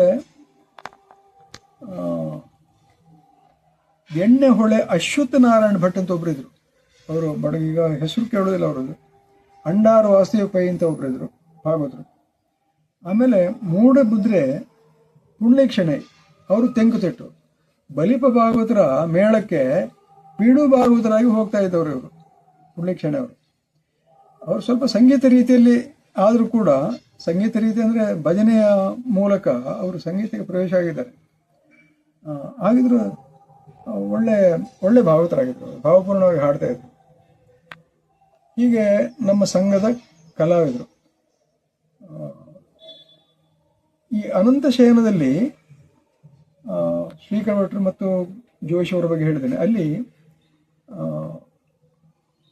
ತೆಳ್ಳಾರು ಅನಂತರಾಮ ಭಟ್ರು, ಬೇಕಲ ಈಶ್ವರಪ್ಪಯ್ಯ, ಜನಾರ್ದನ ಆಚಾರ್ಯ, ಮಂಜಪ್ಪ ಹೆಗಡೆ, ವಸಂತ ಆಚಾರ್ಯ ಅಂತ ಆಯ್ತಲ್ಲ, ತೆಳ್ಳಾರು ದುಂಡು ಪೈ ಅಂತ ಒಬ್ಬರಿದ್ರು, ತುಂಗಯ್ಯ ಆಚಾರ್ಯ, ಇವರೆಲ್ಲ ಅಲ್ಲಿಯ ಸಾಮಾನ್ಯ ಕೂಟದ ಕಲಾವಿದರು. ಇಲ್ಲಿ ಇಷ್ಟು ಕಲಿತಾದ ಮೇಲೆ ಬಹುಶಃ ನನ್ನ SSLC ಮುಗೀತದೆ.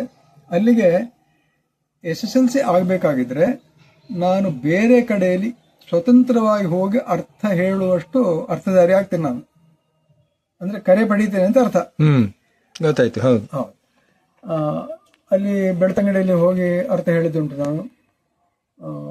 ಮೂರೂರು ಈಚೆ ಅಂತೂ ಕಾರ್ಕಳ ತಾಲೂಕಿನ ಆಸುಪಾಸಿನಲ್ಲೆಲ್ಲ ನಾನು ಕರೆ ಪಡೀತಾ ಇದ್ದೆ, ಹೋಗಿ ಅರ್ಥ ಹೇಳ್ತಿದ್ದೆ. ಆದರೆ ಅಲ್ಲಿ ಆವರೆಗೂ ಇನ್ನೊಂದು ಪರಂಪರೆ ಇತ್ತು, ನಾವು ದುಡ್ಡು ತಗೊಳ್ಳೋದಿಲ್ಲ. ದುಡ್ಡು ತಗೊಂಡ್ರೆ ನಮಗೆ ಕಡಿಮೆ, ಯಾವುದೇ ಆ ರೀತಿಯಲ್ಲಿ ಇತ್ತು ಆ ಕಾಲದ ಭೂಮಿಕೆ ಆಗಿತ್ತು. ಹಾಗಾಗಿ ಸಂಪಾದನೆ ಇರಲಿಲ್ಲ ಅದರಲ್ಲಿ. ಆದರೆ ತಾಳಮದ್ದಲೆ ಉಂಟು ಅಂತ ಹೇಳಿದ್ರೆ ಅದಕ್ಕೆ ಸಿದ್ಧತೆ ಮಾಡಲಿಕ್ಕೆ ಅದರ ವಿಶೇಷತೆ ಏನಂದ್ರೆ, ಆ ಸಂಘಗಳದ್ದು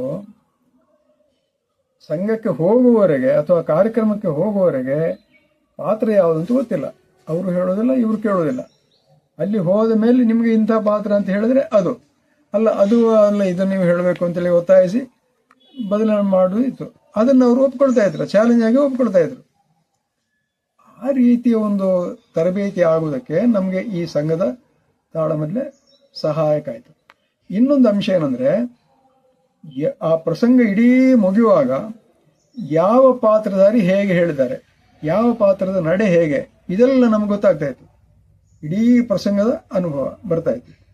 ಇವತ್ತು ನೋಡಿ, ಇವತ್ತು ಕಲಾವಿದರಿಗೆ ಮೊದಲೇ ಅರ್ಥ ಯಾವುದು ಹೇಳಬೇಕು, ಅದಕ್ಕೆ ಮಾತ್ರ ನಾವು ತಯಾರಾಗಿ ಹೋಗುದು. ಅಲ್ಲಿ ಹೋಗಿ ನೀವು ಪಾತ್ರ ಬದಲಾವಣೆ ಅಂತ ಹೇಳಿದ್ರೆ ಒಪ್ಪುದಿಲ್ಲ ಅವರು. ಅಂತ ಇತ್ತು ನೋಡಿ.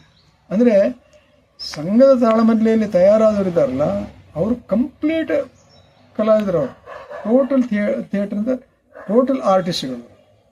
ಆ ರೀತಿಯ ಸ್ಥಿತಿಯಲ್ಲಿತ್ತು. ಬಹುಶಃ ಇವತ್ತು ಬಹಳ ಸಂಘಗಳೆಲ್ಲ ನಿಂತು ಹೋಗಿದೆ.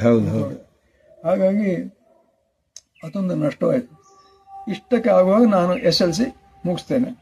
ಅಲ್ಲಿಂದ ಕಾರ್ಕಳದ ಕಾಲೇಜಿಗೆ ಪ್ರವೇಶ ಆಗ್ತೇನೆ. ಅಲ್ಲಿಂದ ನನ್ನ ಹೊಸ ಮಜಲಿಗೆ ನನ್ನ ವ್ಯಕ್ತಿತ್ವ ಹೋಗ್ತದೆ. ಈ ಅವಧಿಯಲ್ಲಿ ಬೇರೆ ಬೇರೆ ಕಡೆಯಲ್ಲಿ ಆಗ್ತಾ ಇದ್ದ ಆಟಗಳನ್ನು ನಾವು ನೋಡ್ಲಿಕ್ಕೆ ಹೋಗಿತ್ತು.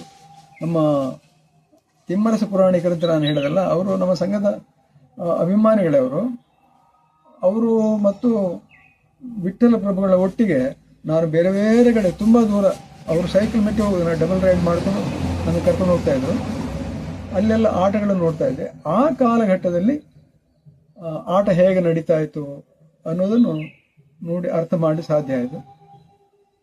ನಮ್ಮ ಸಂಘಕ್ಕೆ ಎಲ್ಲ ಭಾಗವತರುಗಳು, ಎಲ್ಲ ಮದ್ಲೆಗಾರರು, ಅಂದರೆ ಅತ್ಯಂತ ಪ್ರಸಿದ್ಧ ಮದ್ಲೆಗಾರರು, ಭಾಗವತರು ಮತ್ತು ಅರ್ಥಧಾರಿಗಳು ಬಂದಿದ್ರು. ಹಾಗಾಗಿ ಇಡೀ ಕರಾವಳಿಯಲ್ಲಿ ಯಕ್ಷಗಾನದ ಸ್ವರೂಪ ಹೇಗಿತ್ತು ಅನ್ನೋದಕ್ಕೆ ಅದೊಂದು ಬಹಳ ದೊಡ್ಡ ಒಂದು ಅನುಭವವಾಗಿ ನಮಗೆ ಸಿಕ್ಕಿತು.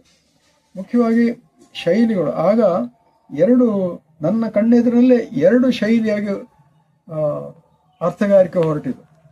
ಒಂದನೇದು ಮಟ್ಟಿ ಸುಬ್ರಾಯರು, ದೇಜಬಿ ಶೆಟ್ರು, ಆಮೇಲೆ ಈಚಿಂದ ಕೀರಿಕಾಡು ಮಾಸ್ಟ್ರು, ಇವರದ್ದೆಲ್ಲ ಶೈಲಿ. ಅವರು ಹೇಗಂದ್ರೆ ಶ್ರುತಿಬದ್ಧವಾಗಿ ಅರ್ಥ ಹೇಳುವಂಥದ್ದು, ಪದ್ಯವನ್ನು ತಾವು ಪದ ಎತ್ತುಗಡೆ ಮಾಡಿ ಹೇಳುವಂಥದ್ದು, ಇದೆಲ್ಲ ಇತ್ತು. ಅವರು ಒಂದು ರೀತಿ ಭಾಗವತರೇ. ಅವರು ಅರ್ಥಧಾರಿ ಅಂದರೆ ಬರೀ ಅಷ್ಟಕ್ಕೆ ಸೀಮಿತ ಅಲ್ಲ. ಅವರು ಭಾಗವತಿಗೆ ತಾಳ ಕೊಟ್ಟರೆ ಭಾಗವತಿಗೆ ಮಾಡುವವರೇ ಅವರು. ಇಂದಿನ ಎಲ್ಲ ಕಲಾವಿದರು ಹೆಚ್ಚಿನವರು ಹಾಗಿದ್ರು. ಅವರು ಆ ಶೈಲಿಯಲ್ಲಿ ಅರ್ಥ ಹೇಳ್ತಾ ಇದ್ರು. ಆಮೇಲೆ ಕಾಂತರಾಯಗಳು ಬಂದರು, ಪೆರ್ಲ ಕೃಷ್ಣ ಭಟ್ರು ಬಂದರು. ಅವರೆಲ್ಲ ಪ್ರಸಿದ್ಧಿಗೆ ಬಂದವರು ಅವರೆಲ್ಲ. ಆಮೇಲೆ ಲಕ್ಷ್ಮೀನಾರಾಯಣ ಸಾಗರ ಅಂತ ಈಚೆಯಿಂದ ಸಾಗರದಿಂದ ಬರ್ತಾ ಇದ್ರು. ಅವರು ಕೂಡ ಪ್ರವಚನ ರೀತಿಯಲ್ಲಿ ಅರ್ಥ ಹೇಳುವರು. ಹೀಗೆ ಸಾಭಿನಯವಾಗಿ ಅರ್ಥ ಹೇಳೋದು ಮತ್ತು ಪ್ರವಚನ ರೀತಿಯಲ್ಲಿ ಅರ್ಥ ಹೇಳೋದು, ಈ ಎರಡು ತಟ್ಟುಗಳು ಬಂದವು. ಈಗ ಉಳಿದದ್ದು ಪ್ರವಚನ ಶೈಲಿಯ ಅರ್ಥಗಾರಿಕೆ ಇಡೀ ಕಡೆಯಲ್ಲಿ. ಮೊನ್ನೆ ಒಂದು ವಿಡಿಯೋದಲ್ಲಿ ನಮ್ಮ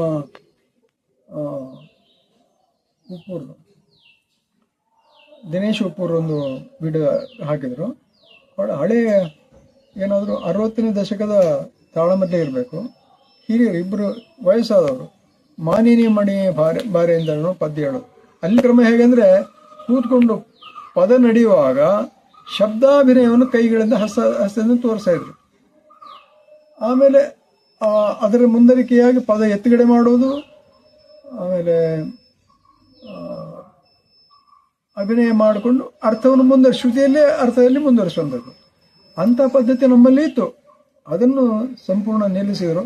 ಒಂದು ಕಡೆಯಲ್ಲಿ ಬಹಳ ತಮಾಷೆ ಆಯಿತು. ಅಟ್ಟಹಾಸ ಕೊಡ್ಲಿಕ್ಕಿತ್ತು. ರಾವಣ ಬರಬೇಕಾದ್ರೆ ಅಟ್ಟಹಾಸ ಅಂತ ಹೇಳಿದ್ರೆ ಅಲ್ಲೆಲ್ಲ ಅವ ಎದ್ದು ಹೊರಗೆ ಹೋಗೋದು. ಒಂದಷ್ಟು ದೂರಕ್ಕೆ ಹೋಗಿ 3 ಅಟ್ಟಹಾಸ ಕೊಡ್ಲಿಕ್ಕಿದೆ.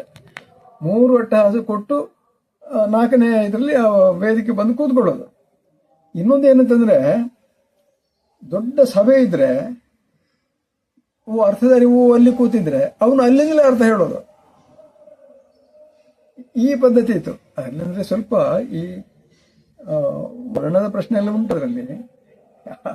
ಆ ಕಾಲದಿಂದ ನಮ್ಮ ಕಾಲಕ್ಕೆ ಆಗುವಾಗ ಬಹಳ ದೊಡ್ಡ ಮಾರ್ಪಾಟು. ಏನಾದ್ರು ನನ್ನ ಹುಟ್ಟಿನ ಒಂದು 50 ವರ್ಷದ ಹಿಂದಿನ ಆರ್ಡರ್ ಬೇರೆ ಇತ್ತು. ನನ್ನ ಕಾಲಕ್ಕೆ ಆಗುವಾಗ ಆರ್ಡರ್ ಚೇಂಜ್ ಆಗಿ ಎಲ್ಲ ಜಾತಿಯವರು ವೇದಿಕೆಯಲ್ಲಿ ಒಟ್ಟೊಟ್ಟಿಗೆ ಕೂತ್ಕೊಳ್ಳುವಂತಹ ಸ್ಥಿತಿ ಬಂದಿದೆ.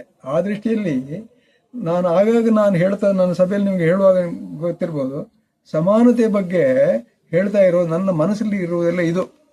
ಹಳೆಯ ಆರ್ಡರ್ ಪ್ರಕಾರ ಇವತ್ತು ನಮಗೆ ಬದುಕಲಿಕ್ಕೆ ಸಾಧ್ಯ ಇಲ್ಲ. ಇವತ್ತು ಬಸ್ಸು ಒಂದೊಂದು ಜಾತಿಯವರಿಗೆ ಒಂದೊಂದು ಬಸ್ ಆಗಬೇಕಾಗಿತ್ತು, ಒಂದೊಂದು ಜಾತಿಯವರಿಗೆ ಒಂದೊಂದು ಸಿನಿಮಾ ಥಿಯೇಟರ್ ಆಗಬೇಕಾಗಿತ್ತು. ಕರೆಕ್ಟ್ ಅಲ್ವಾ? ಅದೆಲ್ಲ ಹೋಗಿ ಫ್ರೀಡಮ್ ಮೂವ್ಮೆಂಟಿನ ಒಂದು ಇದೇನಂದ್ರೆ, ಬರೀ ಬ್ರಿಟಿಷರನ್ನು ಓಡಿಸುವುದಲ್ಲ, ನಮ್ಮ ವ್ಯಕ್ತಿತ್ವಗಳನ್ನು ತಿದ್ದಿಕೊಂಡು ಹೊಸ ಸಂವೇದನೆಯ ಸರಿಯಾಗಿ ನಾವು ನಮ್ಮ ಜೀವನ ಶೈಲಿಯನ್ನು, ನಮ್ಮ ಆಲೋಚನೆಯನ್ನು ಬದಲಾವಣೆ ಮಾಡಿದುಂಟಲ್ಲ, ಇದು ಬಹಳ ದೊಡ್ಡ ಒಂದು ಪ್ರಾಪ್ತಿ. ಇದು ಆ ಕಾಲಘಟ್ಟವನ್ನು ನಾವು ಸ್ಪಷ್ಟವಾಗಿ ಮನಸ್ಸಲ್ಲಿ ಇಟ್ಕೊಳ್ಬೇಕು. ಇದು ಏನಾಯ್ತಂದ್ರೆ, ಒಂದು ಸಾರಿ ರಾವಣ ಮಾಡೋದು ಅಟ್ಟಹಾಸ ಕೊಡ್ಲಿಕ್ಕೆ ಹೊರ ಹೋದ ಕೂಡಲೇ ಅಲ್ಲಿ ಒಬ್ರು ಗೊತ್ತಿನವರಿದ್ರು, ಆ ಬಾಗಿಲು ಬಾಡ್ಲೆ ಅಂತ ಹೇಳಿದ್ರು.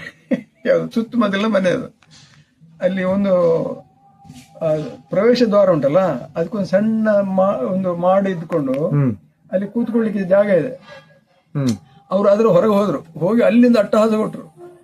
ಬಾಗಿಲು ಬಾಡ್ಲೆ ಅಂತ ಹೇಳಿದ್ರು, ಬಾಗಿಲು ಹಾಕಿ ಅವರು ಬಂದಲ್ಲಿ ನಿಂತ, ಒಳಗೆ ಬರ್ಲಿಕ್ಕಿಲ್ಲ, ಅಲ್ಲೇ ಕೂತ್ರು ಅವರು. ಇಲ್ಲಿ ಇನ್ನೊಬ್ಬರಿಗೆ ಆ ಅರ್ಥವನ್ನು ಕೊಟ್ಟು ಈಗಿನ ರೀತಿಯ ಅರ್ಥವನ್ನು ಮುಂದುವರಿಸಿದರು.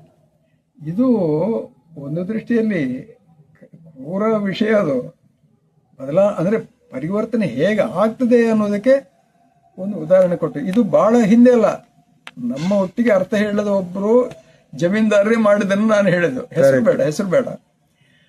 ಆ ರೀತಿಯಲ್ಲೆಲ್ಲ ಆದದ್ದುಂಟು. ಅದು ನಮ್ಮ ಕಣ್ಣೆದುರಲ್ಲಿ ಆಗಿರುವಂಥದ್ದು ಅನ್ನೋದು ವಿಶೇಷ. ಹಾಗಾಗಿ ಅಲ್ಲಿಂದ ಸಾಭಿನಯವಾಗಿ ಆಟದ ರೀತಿಯಲ್ಲಿ ಆಡುವಂಥದ್ದು.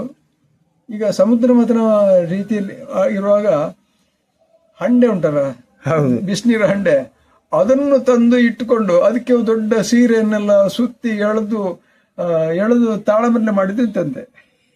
ಇದು ನನ್ನ ಹಿಂದಿನ ಕಥೆಯನ್ನ ಹೇಳ್ತಾ ಇದ್ದ ಕೇಳಿದೆ. ಹೀಗೆ ಆ ಸ್ಥಿತ್ಯಂತರ ಆಗ್ತಾ ಬಂದಿದೆ. ತಾಳಮದ್ದಲೆಯಲ್ಲೂ ಆಗಿದೆ, ಆಟದಲ್ಲಿ ಹಾಕೊಂಡು ಬಂದಿದೆ. ಈ ಹಂತದಲ್ಲಿ ನನ್ನಂತ ವಿದ್ಯಾವಂತರು, ಆಧುನಿಕ ವಿದ್ಯಾವಂತರು, ಅದು ಸಹ ಸೈನ್ಸ್ ಓದಿದ ಹುಡುಗರು ಅದಕ್ಕೆ ಹೇಗೆ ಆಕೃಷ್ಟರಾದರು ಅನ್ನೋದು ಅಲ್ಲಿ ಆಲೋಚನೆ ಮಾಡಲಿಕ್ಕೆ ಇರುವಂಥ ವಿಷಯ. ಈ ಹೊತ್ತಿಗಾಗಲೇ ಆ ಸಂಘದಲ್ಲಿ ನಾನು ಮದ್ಲೆ ಬಾರಿಸುವುದರಲ್ಲಿ ತಾಳ ಹಿಡಿಲಿಕ್ಕೆ ಕಲಿಸಿದ್ರು ಮೊದಲು. ಅಂದರೆ ನಮ್ಮ ವಿಠಲ್ ಪ್ರಭುಗಳವರು ಈ ತಾಳಮದ್ದಲೆ ಶುರು ಆಗ್ಬೇಕಾದ್ರೆ ಮೊದಲು ಬರೋದು ಅವರು. ಮೊದಲು ಬಂದು ಎಲ್ಲ ತೆಗೆದು ಚಾಪೆ ಬಿಡಿಸಿ ಎಲ್ಲ ಇಟ್ಕೊಂಡು ಕಾಯ್ದು ಹಾಕಿದವರು ಬರುವುದಕ್ಕೆ. ಆ ಹೊತ್ತಿನಲ್ಲಿ ಅವರು ತಾಲೀಮ್ ಮಾಡ್ತಾ ಇದ್ರು, ಅಂದರೆ ಮದ್ಲೆ ಬಾರಿಸೋದು. ನಂಬಿಯರ ಬನ್ನಿ ತಾಳ ಹಿಡಿಯಿರಿ ಅಂತ ಹೇಳೋದು. ನಾನು ಕೂತ್ಕೊಂಡು ಭಾಗವತನಾಗಿ ತಾಳ ಹಿಡಿಯುವ ಭಾಗವತನಾಗುವಲ್ಲಿ ಎಲ್ಲ ತಾಳಗಳಿಗೆ ನಾನು ಅವರ ಬಾರಿಸಿದ ಹಾಗೆ ತಾಳ ಹಿಡಿಯೋದು, ಬಿಡ್ತಿಗೆ ಕೊಡೋದು, ಮುಕ್ತಾಯ ಮಾಡೋದು, ಹೀಗೆಲ್ಲ. ಅಂತೂ ಆ ಒಂದು ಒಂದು ಒಂದು ಕೋರ್ಸ್ ಮುಗಿಬೇಕಾಗಿದ್ರೆ ಎಲ್ಲ ತಾಳಗಳಿಗೆ ಬಿಡ್ತಿಗೆ ಮತ್ತು ಮುಕ್ತಾಯ ಗೊತ್ತಾಯಿತು, ಎಲ್ಲ ನಡೆಯುತ್ತದೆ. ಒಂದೊಂದು ಪದ ಹೇಳಿ ನೋಡುವ ಅಂತ ಹೇಳಿದವರು. ನಾವು ಈ ಆಟದಲ್ಲಿ ಕೇಳಿದ ಧಾಟಿಯ ನೆನಪಿನಿಂದ ಆ ಪದ್ಯವನ್ನು ಓದಿ ಹೇಳೋದು, ಪದ ಹೇಳೋದು. ಹೆಚ್ಚು ಕಡಿಮೆ ಲಾಯ್ಕ್ ಆಗ್ತದೆ ಅಂತ ಹೇಳ್ತಿದ್ರು ಅವರು. ಹೀಗೆ ಪದ್ಯ ತಾಳದ ಅಭ್ಯಾಸ ಆಯಿತು, ಆಮೇಲೆ ಪದ ಹೇಳೋದು ಅಭ್ಯಾಸ ಆಯಿತು, ಆಮೇಲೆ ಮೊದಲೇನು ಸ್ವಲ್ಪ ಬಾರಿಸಿ ನೋಡು ಅಂತ ಹೇಳಿದವರು. ಅವರು ಬೇರೆ ಬೇರೆ ತರಿಕಿಟ ಕಿಟತಗೆ ತರಿಕಿಟ ಇದೆಲ್ಲ ಬಾರಿಸಿ, ಮೊದಲೇ ಬಾರಿಸಿ ಅದರಲ್ಲಿ ಚಾಪು, ಕಪಾಲ ಇತ್ಯಾದಿಗಳಲ್ಲೆಲ್ಲ ಪರಿಭಾಷೆ ಗೊತ್ತಾಯಿತು. ಹೀಗೆ ಮೊದಲೇ ಬಾರಿಸಿ ಗೊತ್ತಾಯಿತು. ಆಮೇಲೆ ಚೆಂಡೆಯನ್ನು ತರಿಸಿದ್ರಲ್ಲಿ, ಅದುವರೆಗೆ ಚೆಂಡೆ ಇರಲಿಲ್ಲ ಬಹಳ ಕಾಲದವರೆ. ಅಂದರೆ ಸುಮಾರು 64ರ ವೇಳೆಗೆ ಅವರು ಚೆಂಡೆಯನ್ನು ತಂದರು. ಆ ಚೆಂಡೆಯನ್ನು ಬಾರಿಸಲಿಕ್ಕೆ ಜನ ಇಲ್ಲ ಅಲ್ಲಿ. ಚೆಂಡೆ ಬಡಗಿನದ್ದು, ತೆಂಕಿನ ಬಡಗು ತರಲಿಲ್ಲ. ತೆಂಕು ಚೆಂಡೆ ಅಂದರೆ ಬಡಗು ಚೆಂಡೆ ಅಷ್ಟು ಆಕರ್ಷಣೀಯ ಆಗಿರಲಿಲ್ಲ ಅದು. ಆಮೇಲೆ ಕೆಮ್ಮಣ್ಣ ಆನಂದ ಬಂದು ತೆಂಕುತಿಟ್ಟಿನಲ್ಲಿ ತಿರುಗಾಟ ಮಾಡಿ, ಆಮೇಲೆ ಯಾವುದೇಳಿ ರಾಜರಾಜೇಶ್ವರಿ ಮೇಳ ಅಂತಿತ್ತು ಆ ಮೇಳದಲ್ಲಿ ಒಂದು ತೆಂಕು ಚೌಕಿ, ಒಂದು ಬಡಗು ಚೌಕಿ ಬೇರೆ ಬೇರೆ ಅಲ್ಲ, ಚೌಕಿ ಒಂದೇ, ಆದರೂ 2 ವಿಭಾಗದ ಕಲಾವಿದರಿದ್ರು. ಒಂದು ಬಡಗಿನ ಆಟ ಆದಮೇಲೆ ಒಂದು ತೆಂಕು ಆಗೋದು, ಒಂದು ತೆಂಕು ಆಟ ಆದಮೇಲೆ ಬಡಗಿನ ಆಟ ಆಗೋದು, ಹೀಗೆಲ್ಲ ಇತ್ತು. ಅದರಲ್ಲಿ ದಾಸು ಭಾಗವತರು 2ಕ್ಕೂ ಭಾಗವತರು, ಬಡಗಿಗೂ ಅವರೇ ಹೇಳೋದು, ತೆಂಕು ಅವರೇ. ಸ್ವಲ್ಪ ಹೊತ್ತು ಇದು ತಾಳ ಹಿಡಿದ ಮೇಲೆ ಆಮೇಲೆ ಜಾಗಟೆ ಹಿಡ್ಕೊಳ್ಳೋದು, ಹೀಗೆಲ್ಲ. ಆ ಮೇಳದಲ್ಲಿ ಈ ಕೆಮ್ಮಣ್ಣ ಆನಂದ ತಿರುಗಾಟ ಮಾಡಿದಾಗ ಅವರು ಚೆಂಡೆಯ ನಾದ ವ್ಯತ್ಯಾಸ ಹೇಗೆ ಬರೋದು ಅಂತ ಎಲ್ಲ ತಿಳ್ಕೊಂಡು ಅದೇ ರೀತಿಯ ತಂತ್ರಗಳನ್ನು ಮಾಡಿಕೊಂಡು ಅದೇ ರೀತಿಯ ಉರುಳಿಕೆಯ ರೀತಿಯನ್ನು ಅವರು ತರಿಸಿ. ಅಂದರೆ ಮುಂಚೆ ಉರುಳಿಕೆ ಅಷ್ಟೊಂದು ವಿವರಣೆ ಇರಲಿಲ್ಲ ಬಡದಿಟ್ಟಿನಲ್ಲಿ, ತರ್ರ ಅಂತ ಹೇಳ್ಕೊಂಡು ಮಾಡ್ತಾ ಇದ್ರು. ಅದಕ್ಕೆ ಇದ್ರಾಗೆ ತರಿ ಕಿಟ್ಟ ಕಿಟ್ಟ ತಗ ಹಾಗೆಲ್ಲ.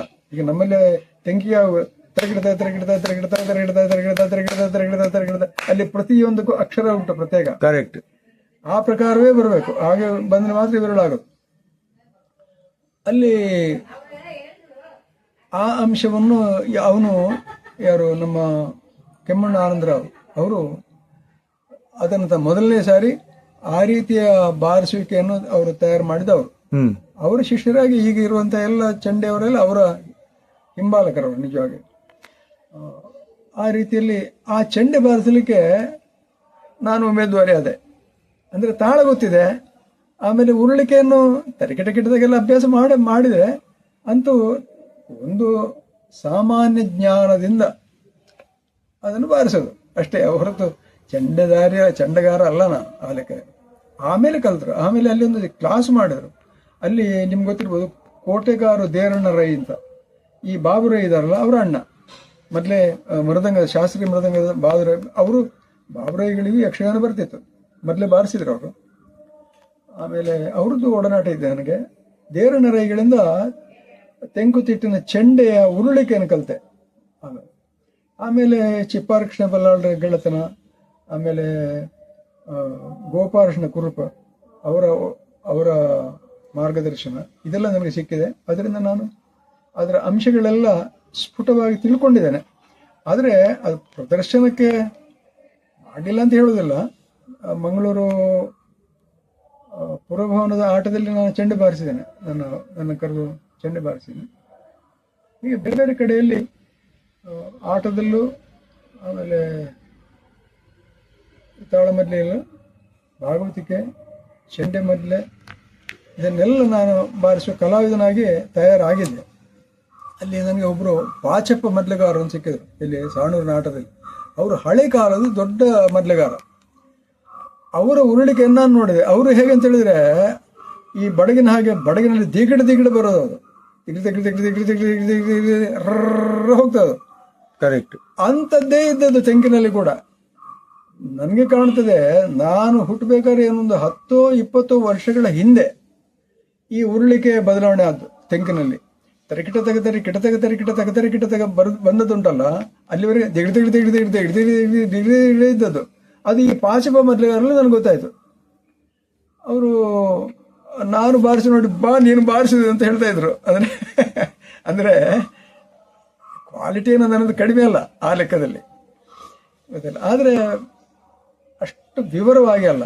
ನಾನು ಇವರದಿಲ್ಲ, ಯಾರು ಈ ಸ್ಟಾಲ್ವರ್ಡ್ಸ್ ಇದ್ದಾರಲ್ಲ, ಚಿಪ್ಪಾರು, ನೆಡ್ಲೆ ನರಸಿಂಹಭಟ್ರು, ಮತ್ತೆ ಅಂದರೆ ಅಲ್ಲಿ ಅದರ ಕಸುಬುದಾರಿ ಆದ್ದರಿಂದ ನನ್ನ ಗಮನ ಅದರಲ್ಲಿ ವಿವರವಾಗಿ ಹೋಗ್ತಾ ಇತ್ತು. ಬಾಕಿದವ್ರಿಗೆ ಬರೀ ಆ ಲಾಯ್ಕ್ ಬಾರಿಸ್ತಾರೆ, ಇವರು ಲಾಯ್ಕ್ ಬಾರಿಸ್ತಾರೆ. ಏನು ಲಾಯ್ಕ್ ಬಾರಿಸ್ತಾರೆ, ಒಬ್ಬರಿಂದ ಒಬ್ಬರಿಗೆ ಏನು ವ್ಯತ್ಯಾಸ ಹೆಚ್ಚಿನವ್ರಿಗೆ ಗೊತ್ತಾಗೋದಿಲ್ಲ. ಈಗ ಚೆಂಡೆಯಲ್ಲಿ ಇಟ್ಕೊಳ್ಳಿ, ಚಿಪ್ಪಾರಿಗೂ ನೆಡ್ಲೆ ಅವ್ರಿಗೆ ಏನು ವ್ಯತ್ಯಾಸ ಕೇಳಿದ್ರೆ ಹೇಳಿ ಬರೋದಿಲ್ಲ, ಎರಡೂ ಒಳ್ಳೆಯದು. ಹೀಗೆ ಈ ವಿವರವಾಗಿ ಅದನ್ನು ಆಸ್ವಾದನೆ ಮಾಡಲಿಕ್ಕೆ, ತಿಳ್ಕೊಳ್ಳಿಕ್ಕೆಲ್ಲ ನಮಗೆ ಸಾಧ್ಯ ಆದ್ದು ಈ ಹಿನ್ನೆಲೆಯಿಂದ. ಹೀಗೆ ಇದು ಒಂದು ಆ ಘಟ್ಟದ ನನ್ನ ಬೆಳವಣಿಗೆ.